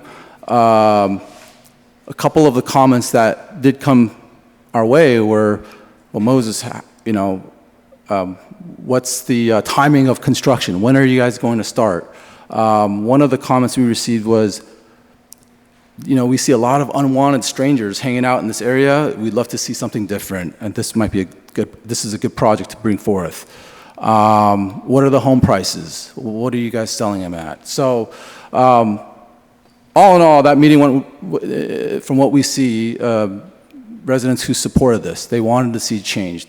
Is there a sidewalk that you're building? Yes, there's a sidewalk that you can use. We're building the sidewalk right there. And then on July 17th and July 30th this year, I reached out to local small businesses within a neighborhood, the Chevron across the street, the car wash, even a few stores down at the strip plaza there, and just was able to talk to folks about the project, and some actually supported the project and submitted letters. So that was, I just wanted to share that we did a neighborhood out. We want to make sure it was a thorough outreach. Folks knew about it that were in the area, and we understand that that we want to make sure a thorough job here so that this project is well presented. So and then next slide. Yeah, questions. I have my traffic consultant, my engineer here with me. If there's any questions about the signal, existing traffic flows, those sort of things, he's here to help answer questions, and so am I. So thank you. Square footage of these houses? I'm sorry? What is the square footage of these houses? 1,700, I believe, ranging from 1,700 to 2,150 square feet, 3 to 4 bedrooms. Okay. And is that for the smaller lots? No, there's 4 different products. So there are 4 homes, and the smallest square foot is about 1,705 square feet. It's a 3-bedroom, and then the largest home is 2,150 square feet. Okay. Now, did I get this right, that the smallest lot is 2,805? The smallest lot is, I think it's 2,805. Yes, it is. And correct. And the smaller house is 1,721, you said? Yeah. I'm just trying to wrap my head around it. I would say that like the setbacks are 4 feet. So it's mostly all house?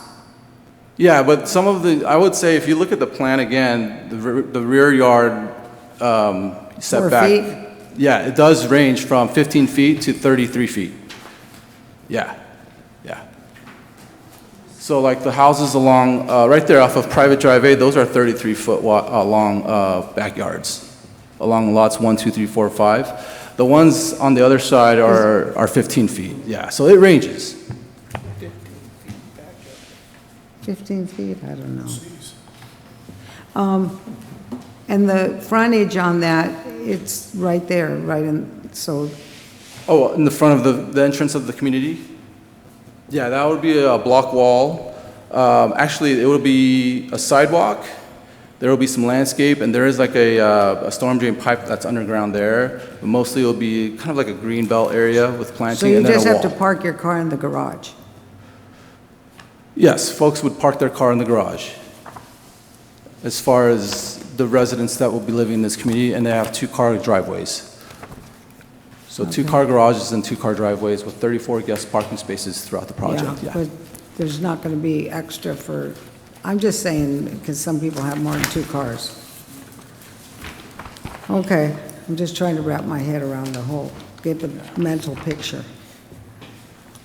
Okay.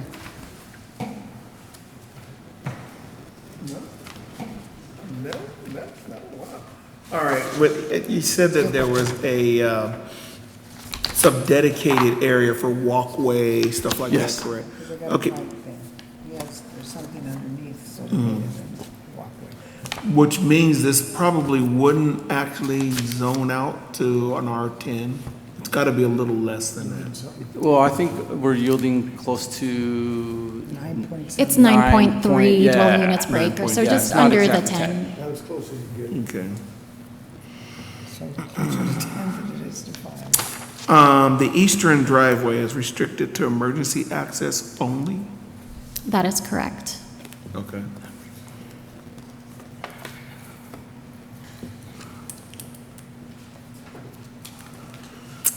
There was something else on the past, and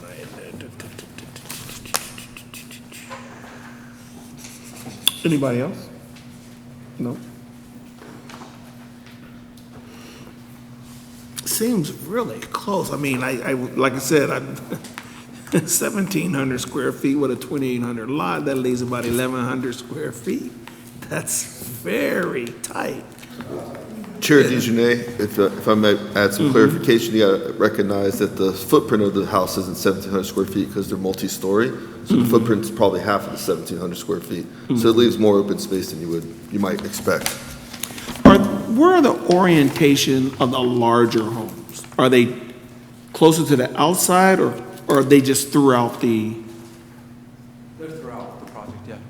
Okay. The Plan 4s are our largest homes, and they're spread out. I think there was a colored red, orange site plan, and that shows you the variations of homes. Not on mine, I think it was on your presentation. Yeah. Can we pull up the staff presentation, please?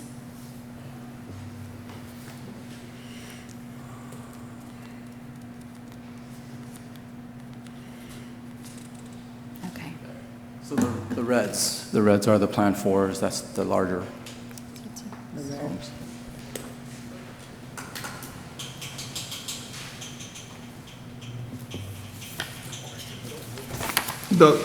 Is that right? You said the red ones are the larger? the red ones are Okay, so they're throughout. Okay. All right, any more questions for the applicant? Okay. I don't know if staff can answer or applicant, but in your notification at 600 feet, I understand they're large lots. Do you know the actual number of people you notified? Yeah, so if you have an aerial view, I can show you visually like where I walked and who I spoke to and that whole area. It's 600 feet, so it covered about 120 addresses. Adam Hall Nursery, the rental units, I think they're rental units because it seemed like when I was talking to a few folks, they were rental. Yes, Adam Wallace. Walton Boulevard, the few homes across the street. When I went in there, I just said hello. I tried to be very, very, professional and handed my business card. We're a developer right here behind your units, and this is what we're planning to do. Gave them my brochure of the project that showed a site plan of 134 homes, so they knew it was going to be happening, but I didn't get a chance to really have a sit-down talk with the residents in that area, but I did hand out my brochure and my information. Okay. Yes. I walked actually 6 blocks in the southerly tract. That's about 112 homes. So I've left my business card and a site plan copy to each one of those homes and asking them to give me a call or email or text if you had any questions. There was one resident who actually did open her door, and she just wanted to know how big the project was, and I told her it was right there, it's 134 homes. And she said, okay, that's all I needed to know, and she didn't have any other questions. The 2 residents that are directly adjacent to this project, right where, I think it's the second home, where Burdett Avenue is, he came out while we were hosting our meeting. He asked questions about what is that? These are trees, these are our homes, this is our entrance, this is our EVA on the east side. And at the end of our conversation, he mentioned that this is something I would like to see. This is a real nice project. Another homeowner just east of, I would say, where the other project is, there's like a smaller housing development tract that's happening. He came out and also had questions about the project. Where is it aligned up with my house?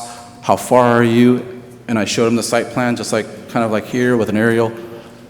He said, you know, I've seen a lot of unwanted strangers in that area, because there is 2 like landscape sheds out there, and I guess there might be people going, probably people trespassing our property here. But he said he would love to see that changed. We'd love to see homes. How much are those homes going for? I think, oh, okay, I think that will help our value. Yeah, unfortunately, it's Tuesday night, and I asked him if you feel comfortable, you would come out and support. They're not here. I mean, it's Tuesday night. It's hard to have folks come out and show up to planning commission meetings, but he did express support, him and the other direct resident. Okay. Yeah. And we got 3 letters as well from other folks in the area that I spoke to. Yeah. Commissioner Zeitz, I was just going to give some context. So the city's notification policy of 600 feet is twice that of what the state requires, which is only 300 feet. So ample notification has been provided. In addition, the city has a practice where we post public hearing signs at the site, so anyone who lives nearby and is interested would have seen the sign at the site. So every effort's been made to make the local residents aware that this project is being processed and that there was a hearing tonight. Any other commissioner Just questions? one last thing. This project started over 2 years ago with planning and laying out and whatnot. That is I correct. just have a question of, because we've gone through so many, not so many, but with our general plan update, that's changing zoning and everything. This may be something to the staff. Why wasn't, since this project was come up, why wasn't it considered in our general plan update? Why at that time was it not said, okay, yeah, let's do R10 here because it's a good idea, or it will be helpful? Why are we doing, after we're doing a general plan update, why are we coming back and making such a major change? Good evening, Angelica Crostolupo, Community Development Director. So while this project was first submitted to the city about 2 years ago, the general plan update was actually updated in 2021. And because of the lawsuits after the general plan update was approved by the Planning Commission and the City Council, the land use designations remained. And so when we went back to revise the general plan update, it was on the environmental, not on the land use. So I hope that answers your question, Commissioner. But does that mean that because on the general plan it was designated a different zoning, it wasn't even contemplated in there? So that's correct. The zoning in the general plan was already established back 2021 or so. This project came in 2 years ago and was... And back then it was zoned what, R3? Sorry. Yes, it was still zoned R3. So it was still zoned R3 when the general plan was done. Okay. Okay, commissioners? I don't want to start an argument. Okay. All right, we'll now move into public comment. The clerk will call upon each person who has requested to speak. Yes, Chair. We presently have 3 speakers. Our first speaker is Lindsay Robinson, followed by Ishmael Gonzalez, then followed by Rebecca Perez.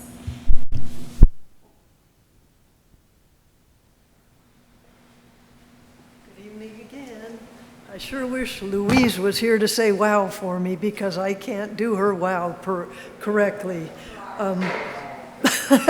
I'm shocked that we are bringing a general plan amendment and zone use change so quickly after the extensive general plan update. And yes, you did make land use changes with these new acronyms, and that included the Sunnymead Village, which was a land zone change. So this should have been in there since it was 2 years ago. We far exceeded RENA, so we don't really Ms. Robinson, may I interrupt you for a second? I apologize. Can we get the other... So we can add the timer, please? Thank you. Oh, I like that one better, but, oh, now you've cut my time? No. Apologies for the interruption. And this is very similar to one you already turned down. We're running out of our higher lot sizes if you change this to R10. If I looked at the map correctly, it looks like there was the red arrows, only one entrance in and out for 134 homes, 4 cars. I mean, that's a fire hazard. You know, maybe you have some, they had the restricted exits, but you're creating a major mess if you got 134 houses times 2 to 4 cars all coming in and out one entrance. That needs to be changed. He said this is a senior step-down community, maybe. Seniors don't step down to 2-story houses. You need 1-story houses for seniors. That's ridiculous. And then he says they're so attractive and beautiful and they have shutters. Those look exactly like every other development that's going up in Moreno Valley right now with these large houses on small lots. Now, my other question is the city's pushing ADUs. Can you put an ADU on a 15-foot area or a 33-foot area? Are you going to allow them to have ADUs? They just look like everything else. And it's just wrong to be rezoning and changing the general plan so quickly after the extensive revised general plan update. And you did change land uses. You came up with new acronyms. Sunnymead Village, I went to their meeting or whatever it's called, and they said, yes, they did change the zoning. So you need to follow the rules and the laws and stop messing with our community. We need our larger lots. We need single-story homes. Please respect that and do not recommend this as it is. You need to change single-story. You need more entrances and exits, which he can't do because north of him up to Alessandro is other people's property. But one entrance and exit is just asinine. Thank you. Thank you. Our next speaker is Ismael Gonzalez, followed by Rebecca Perez. All right, hello. I just want to acknowledge a few things first. This, just like the last item on the agenda, are both conditional use permits. Something that Joanne mentioned, with all due respect, Joanne, you said that most people in the audience were probably from other cities. I counted 6 people that were the applicants for the last item. They up and walked out after they got their approval. There's 3 applicants for this item here. So half of the audience is, you're correct, they're from out of city, but they're not. I think that statement needs to be addressed, right? Like, the people in the audience are not residents, and they're advocating something that residents don't want. The applicant here said that he reached out to everybody in 600 feet. I could say the same thing. There's no proof that he did. He said that there was only one person that opened up the door. That's not an overwhelming yes to this project. And same thing with the last item. These are conditional use permits. How does this benefit public health, safety, and welfare of the community? You guys should have, David, you should have asked for that condition that you brought up. That should have been, clear. I'm okay with the convenience store, but a gas station right next to a school, that's insane. This one here is insane as well. There's going to be over 100 residents stuck on that lot with only one entrance and exit in and out. Let me remind you, the Springs fire burnt 4,000 acres back in April. I went to the wildfire talk with Fire Chief Jesse Park at Valley View High School. They recommend clearing 10 to 15 feet away from your home so it doesn't catch fire. I hope you could maybe attest to that. How are residents going to do that when they're 10 to 15 feet away from the next house? This neighborhood was evacuated because of that wildfire. How are you going to evacuate 130 plus people in this community with one exit? That's insane.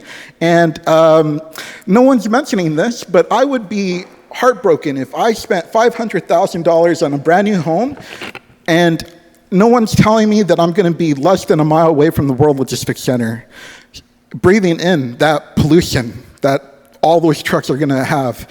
The item next, city staff even admitted 1,300 trucks come into the city every day. That's about 400,000 daily trucks a year. And that's only going to get worse with the World Logistics Center. You're going to put people, brand new homeowners, right next to the World Logistics Center? That's insane. They're going to have cancer. They're going to have respiratory illnesses. And they're not going to even know about it because the World Logistics Center has not even been constructed. So to them, hey, it's open land, you know? Let me drop a $500,000 right here. That's ridiculous. Please, make it better. It's a conditional use permit. How does this benefit anyone? Thank you. Our next speaker is Rebecca Perez.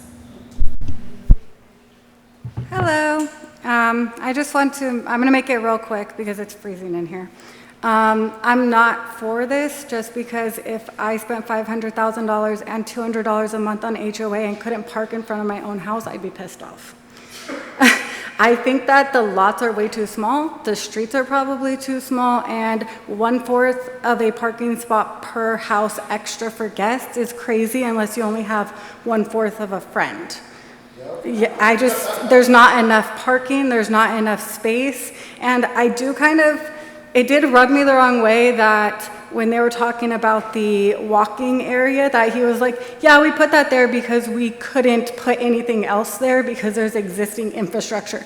So you're telling me that you were gonna try to shove more houses in there when there's already not enough room? I'm totally against it. I don't think we should be doing a zone change. I don't know why developers make these elaborate plans for areas that are not zoned for it. That's just me, I'm out. Thank you. We have no more speaker cards, Chair. Thank you. Excuse me. All right, there's no more speakers, and we're going to close the public testimony at 7:52 p.m. and move into deliberations. Chair, you can offer the applicant an opportunity to come up and clarify or That's true. respond to any comments. I understand a zone change is a big ask, and a general plan amendment is a big ask. And so what we're bringing here is not just 134 homes being delivered to new families moving into town, but I do want to highlight that we're also improving infrastructure, a new sewer line that can be used by other developers and other developments next to us going towards Meridian Beach Drive. And as a matter of fact, I think the traffic signal during peak hours, I don't think it's like a high score. And so putting in a traffic signal that we would put in, not 5 years from now or whatnot, it would be when we're in the middle of our construction. We would install or design, work with staff to make sure it's in compliance with code and standards, construct a brand new signal at that intersection where it would improve anyone and everyone, businesses, residents, driving all along Merino Beach Drive. I know there's complaints about, it gets backed up sometimes during the morning and in the afternoon during peak hours. Well, having a signal there improves that, where folks don't have to wait, until traffic gets clear, but it's an actual signal now where folks can come out and it'll be safer, and it'll flow a lot more better for the residents in that area. So I just wanted to highlight that. And again, it's a big ask. That's why we did a neighborhood outreach. We went out not once, just knocking on doors, all 120 doors in one nursery. But we also hosted a meeting on site. We wanted to make sure everyone knew about the project and that we took in as many questions as we could.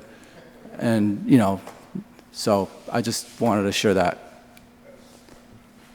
Thank you. Chair, our fire marshal wants to add a clarification for the record about some of the comments made regarding access to the site. Certainly. Yes, in regards to the secondary access to the site, the gates that are equipped on that secondary access will be required to be motorized and equipped with exit loops. So it will be an exit for people that live in the community. And that's not for emergencies only? It's gonna be equipped with the preemptive automatic opening device that is in sync with our strobe system for it not to delay us to get onto the site. And so we will be able to come on site and people will be able to exit when they approach the gate because it will be motorized.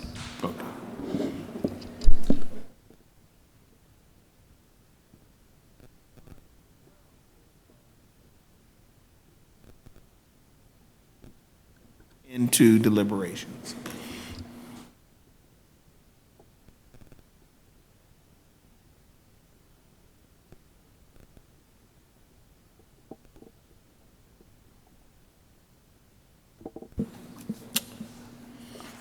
I do have concerns with this large of a zoning change in this area. We did have a project near there that we did not do this, just basically because of such a large zoning change, and it did change the neighborhood. Yeah, there isn't much of a neighborhood there per houses at this point, but there can be in it. And I don't like making zoning changes like this since we just had a general plan update done. I know that it said that they only did environmental, but at that time, there could have been zoning changes with the latest one by the court ruling that they could have made zoning changes if needed. I'm not sure why this wasn't asked at that time to have done. The other thing does concern me, and I understand the fire department does a lot of studies on this and whatnot, but I do, if you have half your residents in there and you have an incident, fire, something, whatever, they're going to be hitting the gates getting out. So how is emergency vehicles are going to be getting in? That is a huge concern for me. Even though the one is an automatic gate and whatnot, people are going to line up there. People are going to know it's there. And are they going to go head to head with our first responder equipment? How is it? Is there, that just bothers me in that area because we do still have fires in that area and whatnot, and people are going to be, they don't care. They're going to want to get out. And they're not going to get out of the way of the fire trucks and whatnot. But my biggest concern is such a large zoning change. And I also, with notification, I know 600 is double. I would love to see, and that's something that maybe can be brought up, because in some of these areas, there's only 5 people within 600 feet. You know, I think we should have a minimum number that are notified. No matter how far out it goes, if it goes a half a mile, we still have to notify that many people. I would feel better in having things of that nature. That's something that we can discuss at a later time. We spent a lot of money in setting up our general plan to make our city the way it is, to meet our housing elements, our traffic, our public safety, and now we want to all of a sudden come in and change it and add all these people. Again, also, all these people being so close to the World Logistics Center bothers me because nothing in all this presentation was anything brought up except by a resident about World Logistics Center only being a mile away. I just have major concerns. I mean, if they wanted to drop it maybe from 3 to 5, that would seem to be more fitting of the area, but to 10, I just can't see it. Thank you.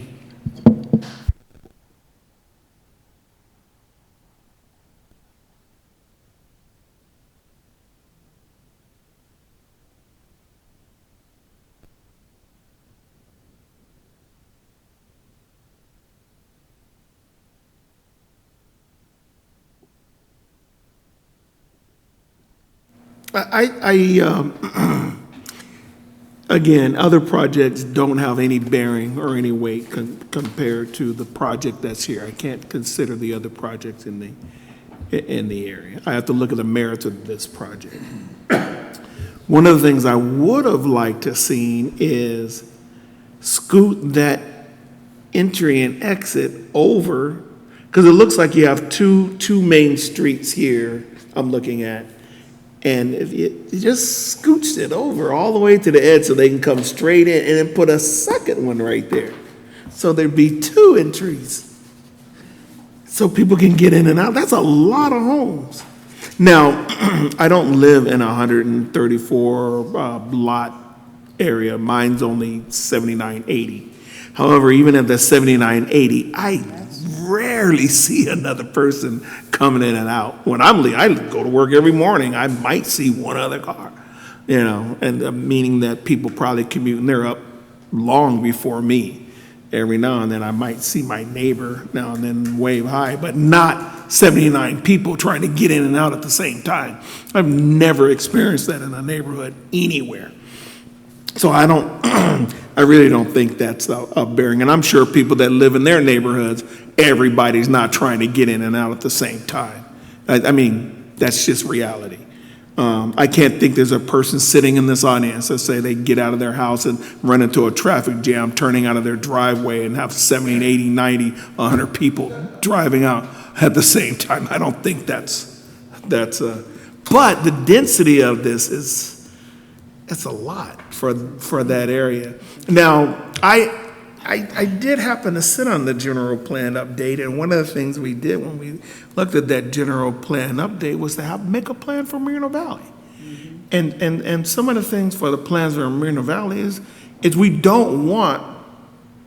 literally just don't want a city of a whole bunch of density. We just, don't. So we left some areas where there were some lower density areas. And we're getting a lot of developers coming in to say, no, let's get, and I get it. I do, because to put houses on an R3 now or R2, the price is huge. Nobody's going to pay for that. So it's going to stay empty. So we have to start thinking about ourselves as a community, as Moreno Valley. Do we want these dirt lots just to stay there? Because I guarantee you, R3s are just not happening anymore. The people that live in the R3s and the R2s, they bought those homes way, way back. I want to say in the 60s and the 70s. They're just not compatible today. If you came out to Moreno Valley to buy on an R3 now, you better be talking about 1.5. And if I'm going to buy a house for 1.5, probably not Moreno Valley. Going to Malibu. I mean, yeah, probably not. And then, so we have to think about, what do we really want? Do we want some development? I heard somebody say this once. If God came down right now and said, hey, I'm going to put a plan right here, there'd be a lot of people that still say no. Sorry, God, you can't put anything there. You can't put a warehouse there. You can't put a house there. You can't put anything. They're just going to say no. Yeah, okay. And their idea is more like, if it's not a park, if it's not a doggy park, if it's not a playground and stuff like that, then we don't want it. Well, that can't happen either. So, I'm kind of perplexed with it myself. So I'll mull it around as the other commissioners, maybe they pick up on some of the things that I say. I do think I would like to have seen an additional entry and exit there. Looks like there might have been some space for it.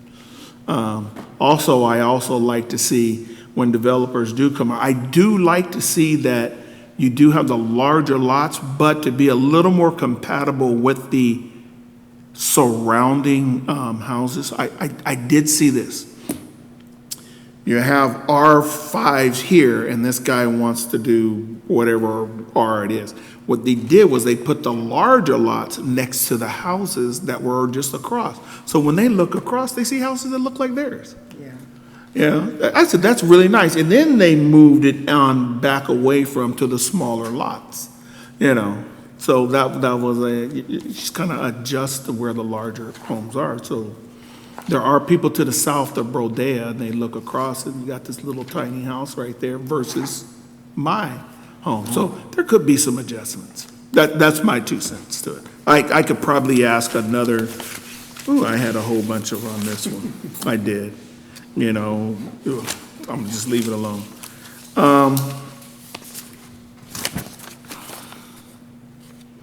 Yeah, I did do the math. Somebody else mentioned a quarter of a friend. 134 homes with 34 lots. Even in my neighborhood with only 70 some odd homes there, we have people that have 5 and 6 cars. Yeah. They do. I own 2, 3 cars by myself, and my wife owns a car. Nobody's coming in with the plan to say, I'm going to put, and nobody almost these days use their home for cars, their garage. They use their garage for storage. storage. So, I don't know.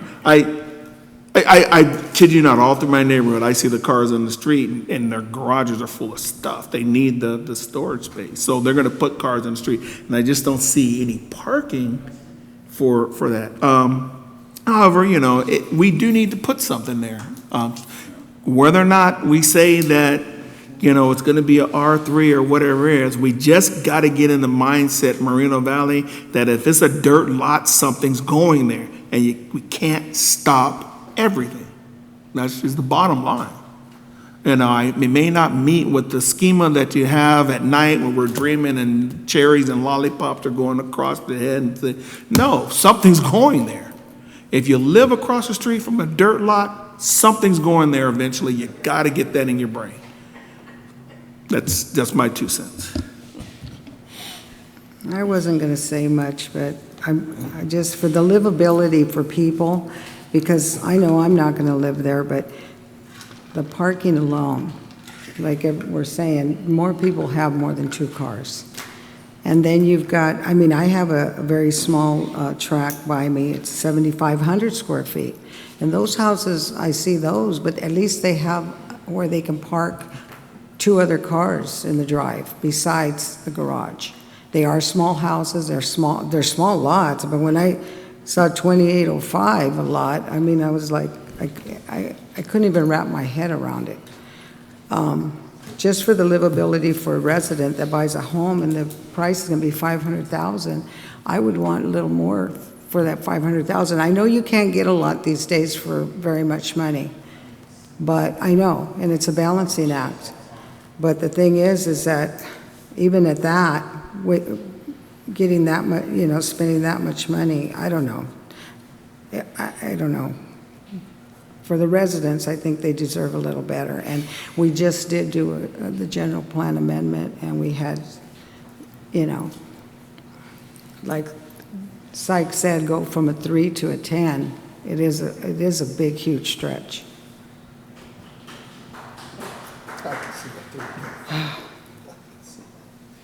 Anybody? You know, I want to harm in on this a little bit. You know, Warmington's a good company. They built my house 42 years ago, and it's still standing perfect. 42 years ago, and they're a good company. Trust me, I worked with them, and I like their product. The thing we got, people today do not want to take care of yards. I mean, like I've got a lot that's 175 by 100, which is not a good-sized lot compared to some today, but it's a bear. I mean, taking care of all that, and I've got a big pool back there and actually a model railroad running through the backyard. So got a lot of stuff going on, but I understand this. My son has a house like this in Colorado, and that's what they're building in Broomfield, Colorado, and it's all over. I mean, I don't know how to get around it. I know we don't like the small lots, but I think it's a good project, and we need to move forward on it, okay? Yeah. Thank you. Where are they gonna park their car?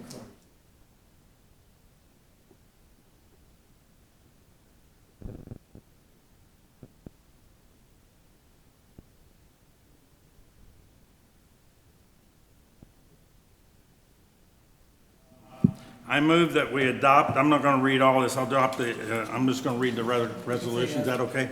As recommended by 26-27, then we'll go on to the next one, which is adopt resolution 2026-24, then also adopt resolution 2026-25, then adopt resolution 2026-26, and I think that's it. Does that work?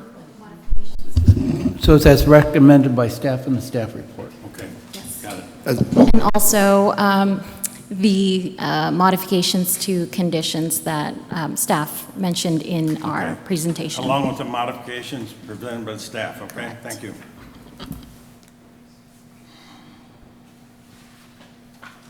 I'll second that. Can we have a vote, please? Commissioner Zeitz? No. Commissioner Stefan?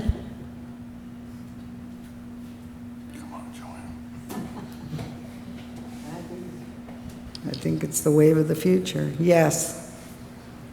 Vice Chair Baker? Yes. Chairperson DeJeanette? Yes. Motion carries. Okay. Do we have a staff wrap-up? Let the record show that the motion passes 4-0. This is a recommendation to the city council. I'm sorry, 3-1. 3-1. Let me restate that. Let the record show that the motion passes 3-1. This is a recommendation to the city council. This is just a recommendation. There's no final decision here. The item will be scheduled for a city council meeting at a future date. Rather through just motion through, I think it's probably, we've been up here for about 2.5 hours. Maybe we could take about 10 minutes.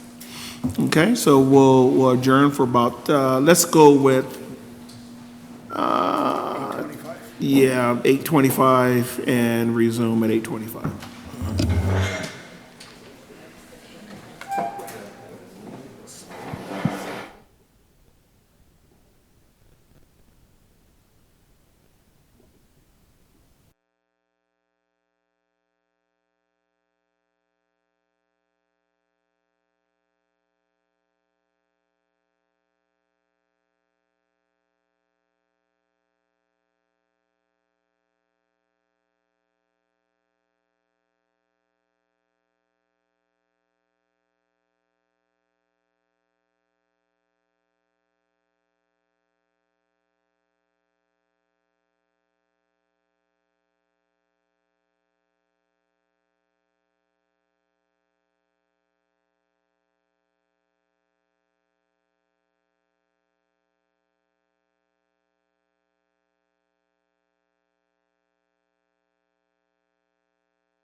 Okay, folks, we're going to reconvene. We're at that 8:25 hour here.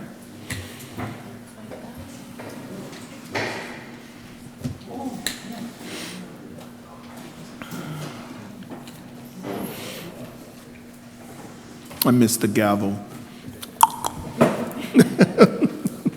All right, so we're going to reconvene the Planning Commission meeting in Moreno Valley at 8:25 p.m. after a short recess, and move into item number 4, which is a circulation element and truck route ordinance, PEN 260058. And do we have a staff report? We do, Chair Dejanay. I'll be providing that staff report tonight. So good evening, Chairperson Dejanay and members of the Planning Commission. The item before you tonight is the consideration of a recommendation to the City Council on an amendment to the circulation element of the adopted 2040 General Plan and revisions to the city's truck route ordinance, which is Chapter 12.36 of the Municipal Code. Part of the project background, these mandated amendments stem from the passage of 2 pieces of legislation, AB 98 and SB 415. Among other requirements related to logistics warehouse uses, and I think the Planning Commission will recall earlier this summer, you made a recommendation to City Council on the logistics warehouse mitigation ordinance. AB 98 requires that jurisdictions identified within state-designated warehouse concentration regions update their circulation element to identify and establish truck routes for the movement of goods. Specifically, AB 98 mandates that designated truck routes, be designated that prioritize the use of major arterials and highways, that truck routes are required to avoid sensitive land uses, and requires provisions for public signage and accessible mapping. SB 415 specifies ordinance requirements for truck route ordinances. The proposed project is an amendment to the MoVal 2040 General Plan and consists of revisions to the circulation element, consisting of revisions to the discussion, policy, actions, and exhibits as mandated by AB 98 and SB 415. The amendment to Chapter 12.36 includes revisions to the city's truck route map and truck route provisions.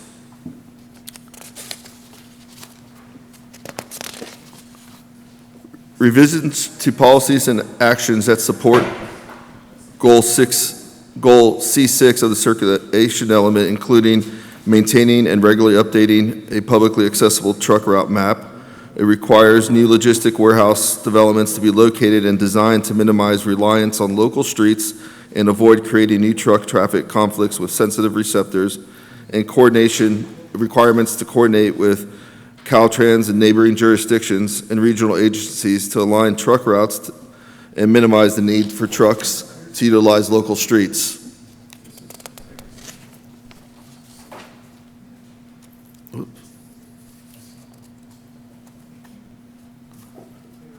It also revises actions that are consistent with AB 98 and SB 415 and support Goal C6 of the circulation element, including avoiding, I already go through this. I apologize, I lost my spot here. Yes. Let me go back a slide.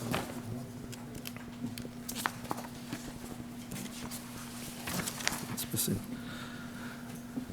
So the other amendments include including a diagram identifying major thoroughfares. It includes policies for complete streets. It indicates that the city will require new logistics warehouse developments to prepare truck routing plans consistent with designated truck route network.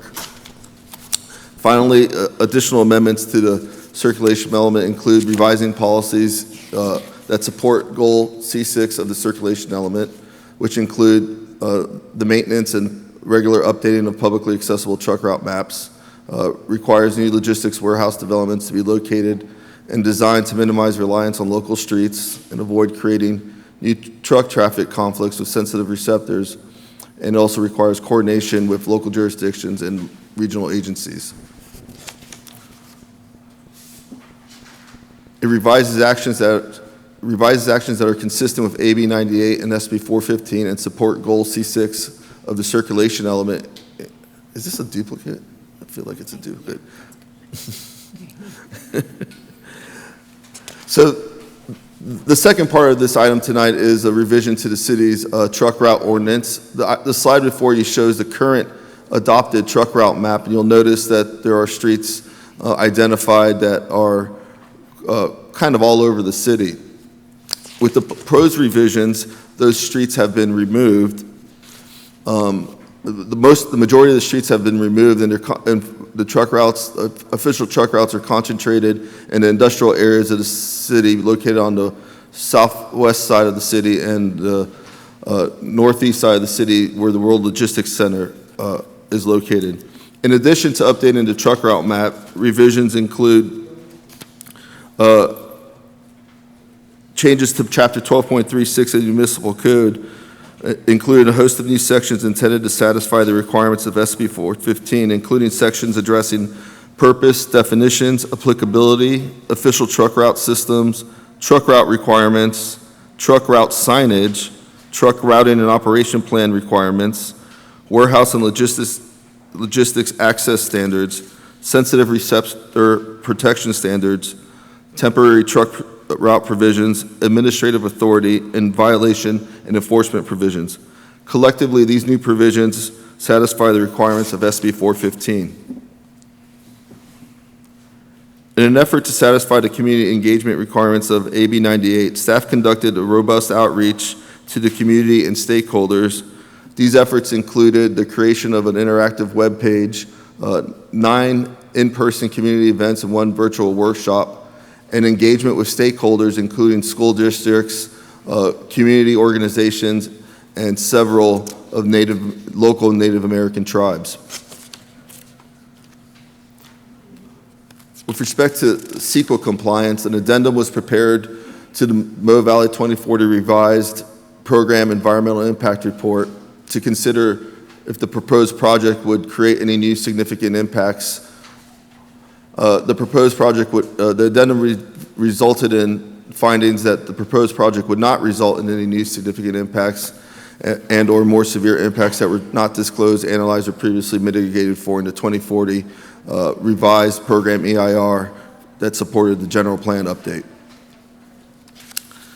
So at this time, staff is recommending that the Planning Commission adopt a resolution recommending that the City Council determine that the addendum prepared for the Mo Valley 2040 revised program EIR complies with applicable provisions of CEQA, adopt a resolution recommending that the council approve an amendment to the circulation element of the general plan, and adopt a resolution recommending adoption of the ordinance revising the city's truck route map and amending the truck route provisions contained in the Moreno Valley Municipal Code.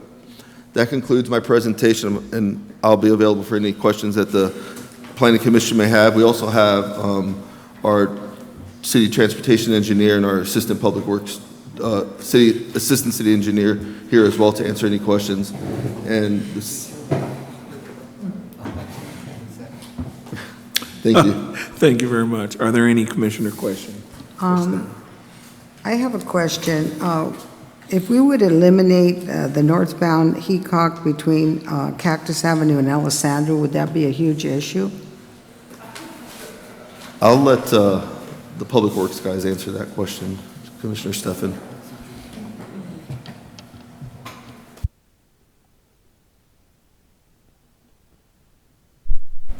So good evening, Commissioners. Harold Zamora, Assistant City Engineer. So to answer your question, it wouldn't satisfy AB 98 requirements completely.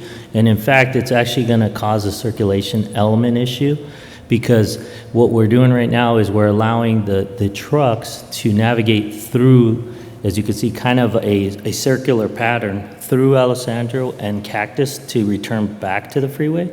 So by eliminating one leg, we're going to essentially tell truck drivers they have to turn around and go back down the Cactus, and queuing all the trucks onto one entrance to the freeway.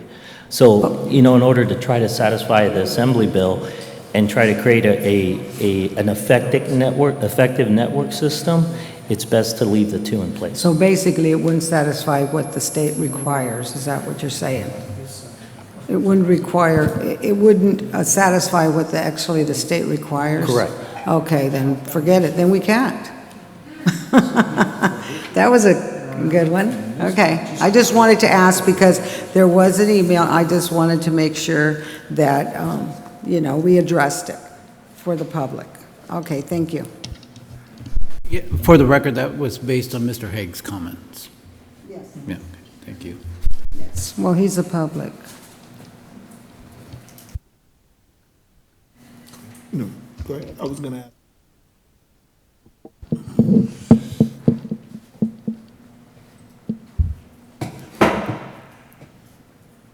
Okay, again, on Mr. Higgs' comment.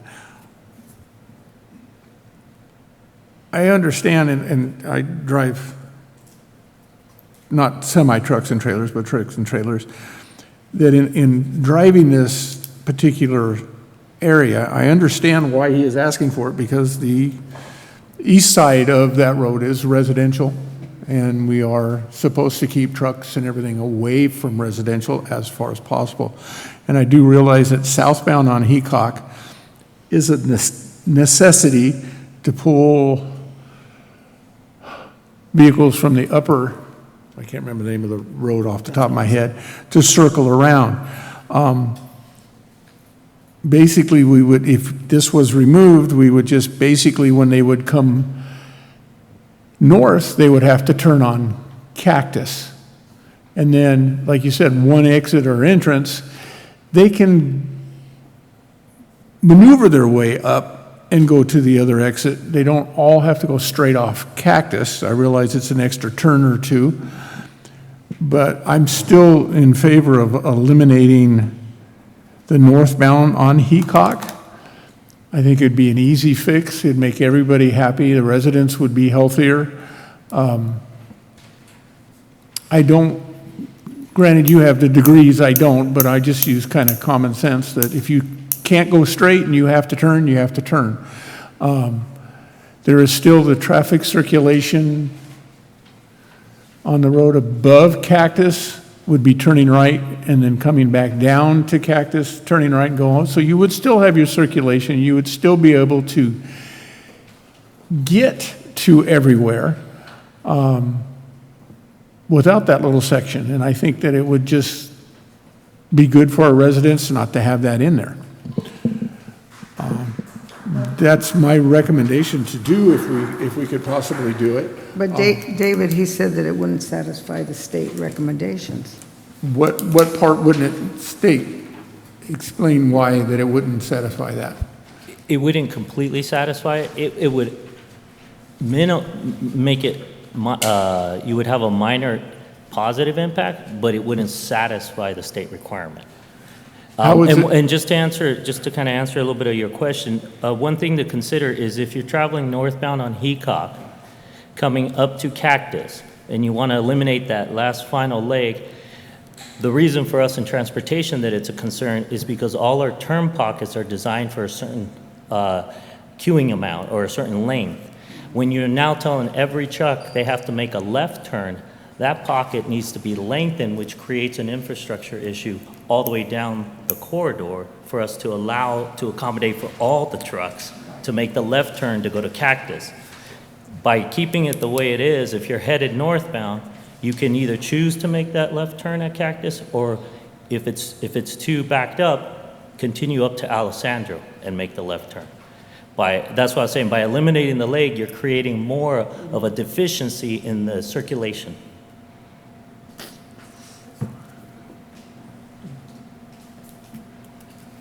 I don't know, I mean, because neither one of them apparently is large enough to handle the semis, so. Okay, if you feel that it is going to be a state thing, I'd like to see it go away, but if it is going to mess with us with the state, there's always things around the way of getting things, because we know how that happens with other projects. But I still think it would be a good idea to eliminate it. Thank you. The proposed truck route map, how does that affect future projects?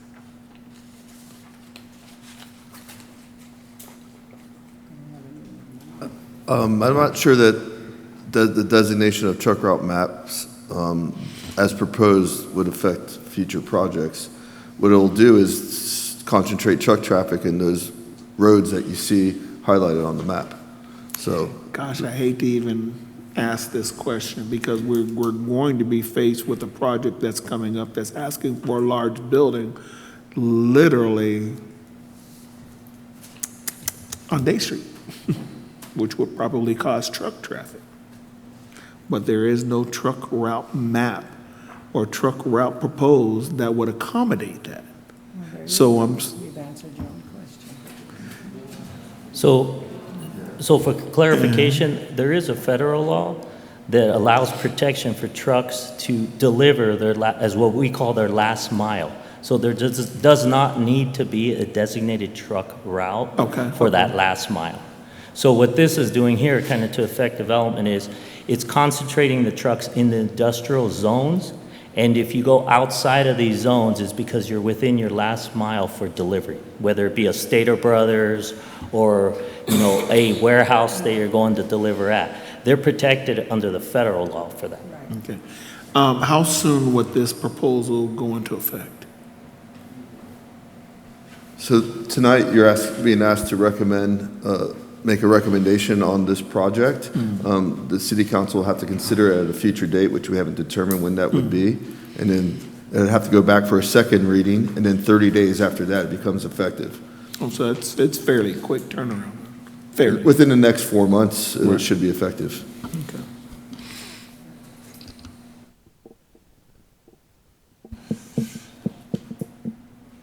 As for our original truck routes and this is a huge, huge difference. It was taken in a whole lot of consideration to get this as far as it is, a lot of negotiations back and forth, and I fully understand that. City has done an excellent job with this, working with the different entities that have come in to help.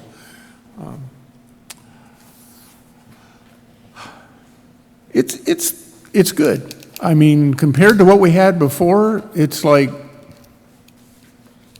copper and gold. I mean, it's a good thing. We needed to get it done. It's going to make our city streets last longer, going to make our city safer. It's just something that needed to be done, and it finally got done, and I'm very happy about that. Any other questions from? Sorry, that wasn't okay. Okay, all right. If there's no more commissioner questions for staff, we'll now open the public hearing at 8:43 p.m. And the clerk will call upon each person who has requested to speak. Yes, Chair. We currently have 2 speaker cards. Our first speaker is Ishmael Gonzalez, and that'll be followed by Tatiana Flores.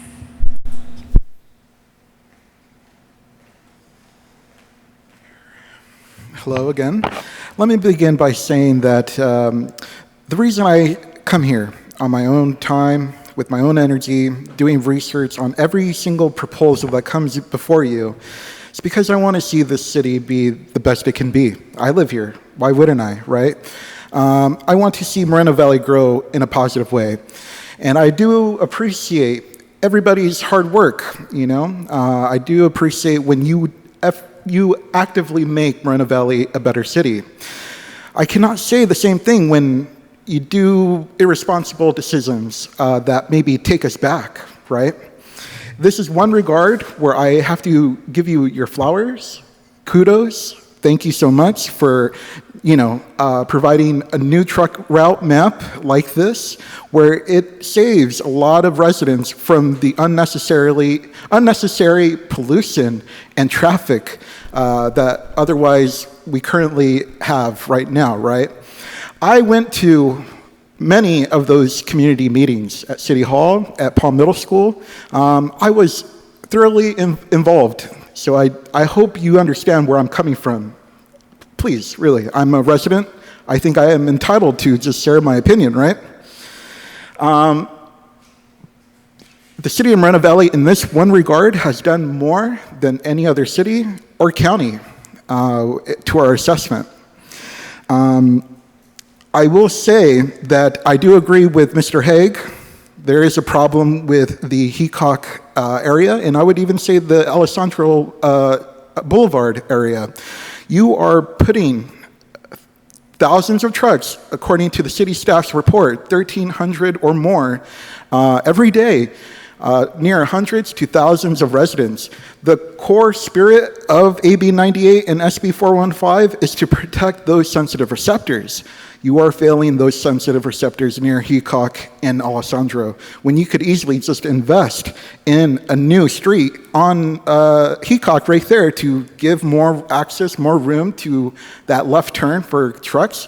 You might as well invest it now, because by the amount of trucks that you estimate are going to be on that street, you're going to have a lot of wear and tear. Those trucks are heavy. They're going to crack the roads. We're going to have more potholes. You might as well just make the investment now and save all those people from unnecessary risk of cancer, respiratory illness, all of the above.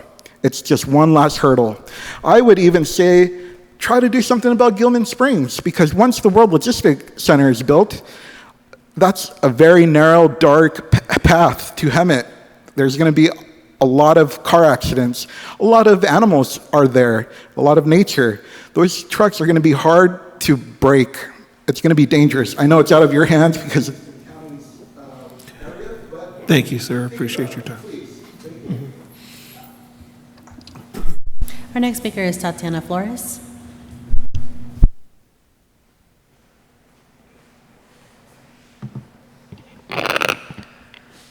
Good evening, Commission. Once again, thank you for the opportunity to speak. My name is Tatiana, and much like Ismael, I've been going to, I think, literally all of the meetings that have been had about AB 98. So just to start, there has been a lot of changes, as mentioned by David, and I'm pretty content with them. I think a lot of it really does protect the sensitive receptors along streets like Paris and Alessandro, where we see that there's just a lot of residential area. Even I live really close to Paris myself, so I'm happy to see that change. And staff has been very receptive of meeting with us and actually answering any questions that we have. So thank you, Steve and Harold. So I wanted to mention that I still have a few concerns, though, about the commercial parking area on Heacock. I know that there's an area right there where trucks are allowed to park, and I've seen them park every time I actually drive home from here whenever I come to a city council meeting or a planning commission meeting. And so I would like there to be more consideration of like where trucks are being allowed to park and where we can expect them to idle. Like, I know there's gonna be signs where there's a number where you can call about those anti-idling, but just some more consideration about that. And I know that that portion that George and Ishmael have been mentioning, if it's not fully possible to remove it, then maybe we can find some way to mitigate some of the impacts that will come to that neighborhood. I don't know if there's a way to like plant more trees in that area or something else to ensure that truckway is also being involved in this process. And one last thing, I am a member of the Fright Communities Action Coalition, and we'll be having a meeting on August 22nd, which is a Saturday. So it'll be another opportunity to actually get some more comments and suggestions from community members, not just in Moreno Valley, but in the surrounding Western Riverside County area.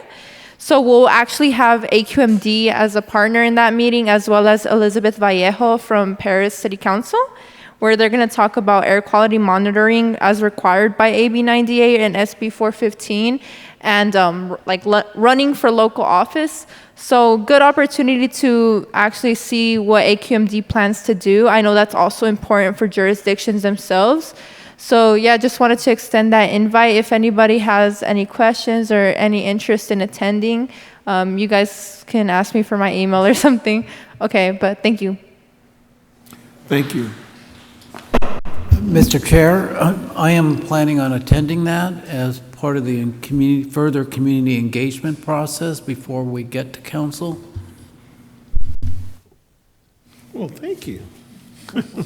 Then I won't have to go. There's a free lunch involved. Okay.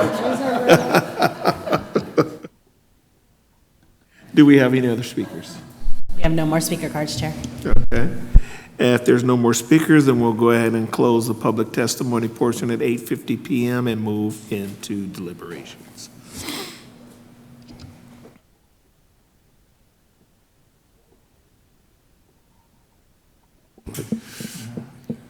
I do understand that the pockets and whatnot are there, but I hope in future when road improvements are done there and say pockets have to be changed or repair in place, that we do lengthen them and encourage the trucks to go down Cactus. I do like her idea of possibly doing a little more foliage, maybe on the side of those neighborhoods on the city lanes and a little more landscaping that might help deter the carcinogens from drifting to the house. Other than that, I mean, this project's been worked on hard, a lot of hours. It's a lot better than we have. And I guess 99% will work. Okay, I'll move that we adopt Resolution 2026-20, and then also Resolution -2026-24, and then Resolution 2026-22. Is that okay? Yeah. 26, 21. I'm sorry. 22. Okay, got it. And I'll second. Okay, Commissioner Zeitz? Yes. Commissioner Stefan? Yes. Vice Chair Baker? Yes. Chairperson DeJonay? Yes. Motion carries. Okay, staff wrap up.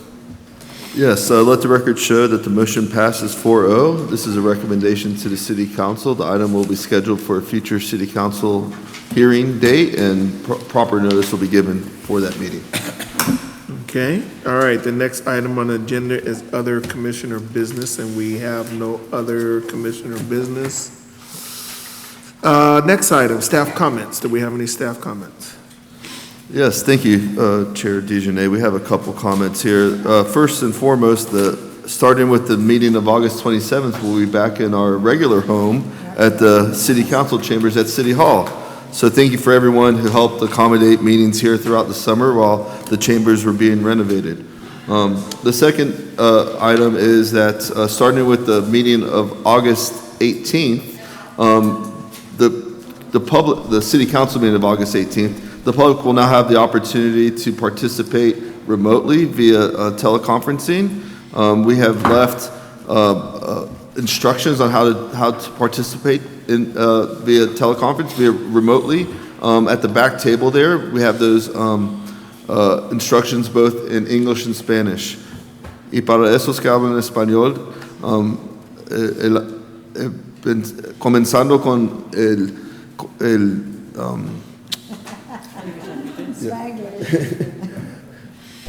Hi, good evening. Angelica Frausto Lugo, Community Development Director. I'm happy to help with the Spanish. Empezando con la junta del 18 de agosto, la reunión del City Council estará disponible para personas que no pueden venir en persona, pueden llamar por teléfono y voy a leer exactamente lo que dice aquí el aviso que tenemos acá detrás del cuarto. Aviso de teleconferencia y participación pública. Esta reunión, maybe I should put my glasses on. Why am I struggling? Esta reunión es una reunión híbrida con participación pública disponible en persona, por teléfono o en línea mediante audio o video direccional. Y como he mencionado, las instrucciones están atrás en la mesa de este cuarto. Gracias. I'm glad you did that. I was going to try, but. What did she say? Chair, and just for the record, I did restate in Spanish what our planning manager had just stated regarding teleconferencing at the upcoming City Council meeting. Okay. Thank you. All right, the next item on the agenda is planning commissioner comments under the preview of planning commissioners. Do we have any comments? No. I have a question, and I don't know. My question would be, who would I speak to regarding, I want to say city ordinances, maybe signage, that sort of thing. We run into a issue every year when we open up schools, and there's a lot of ticketing, and parents are trying to drop off and they're getting hit with tickets and this and that. So I just want to know who I can talk to about that. I don't know who.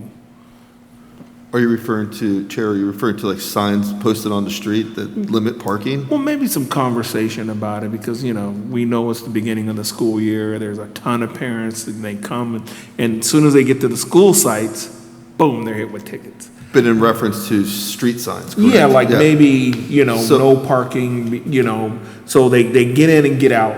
They're out of there before, 8 o'clock. There's two approaches. One is to speak with the Public Works Department, who actually installs those signs, and the other might be to speak with the code enforcement, parking enforcement division, who enforces those parking regulations. So those two options, we can make those contact informations available to you. That'd be great. I think we have to have a conversation with the police, because this has been going on for years. My kids are already grown, but I received a ticket like that, just dropping off one of my children. And everybody was behind me, and they said because I was the lead car, I got the ticket. Yeah, I got there first. So that would be a conversation with But I parking just think that enforcement. with all the things we have to pay for nowadays, a ticket, and I know that ticket was $150 back then. So I don't know how much it is now, but that's just an added burden. When you could buy groceries, you could put gas. So we do need to have a conversation with public, the people that are writing these tickets up. Maybe at that hour, they could kind of be a little more lenient with it. And you're right, they do. I just want to know, well, at least that's less than the targeted CCRs that we saw earlier. Stop. All right, if there's no more any more commissioner comments? All right. With that being said, the planning commission meeting is adjourned at 8:57 p.m. to our next regular meeting on August 27th, 2026 at 6 p.m. Thank you, guys. Have a good evening.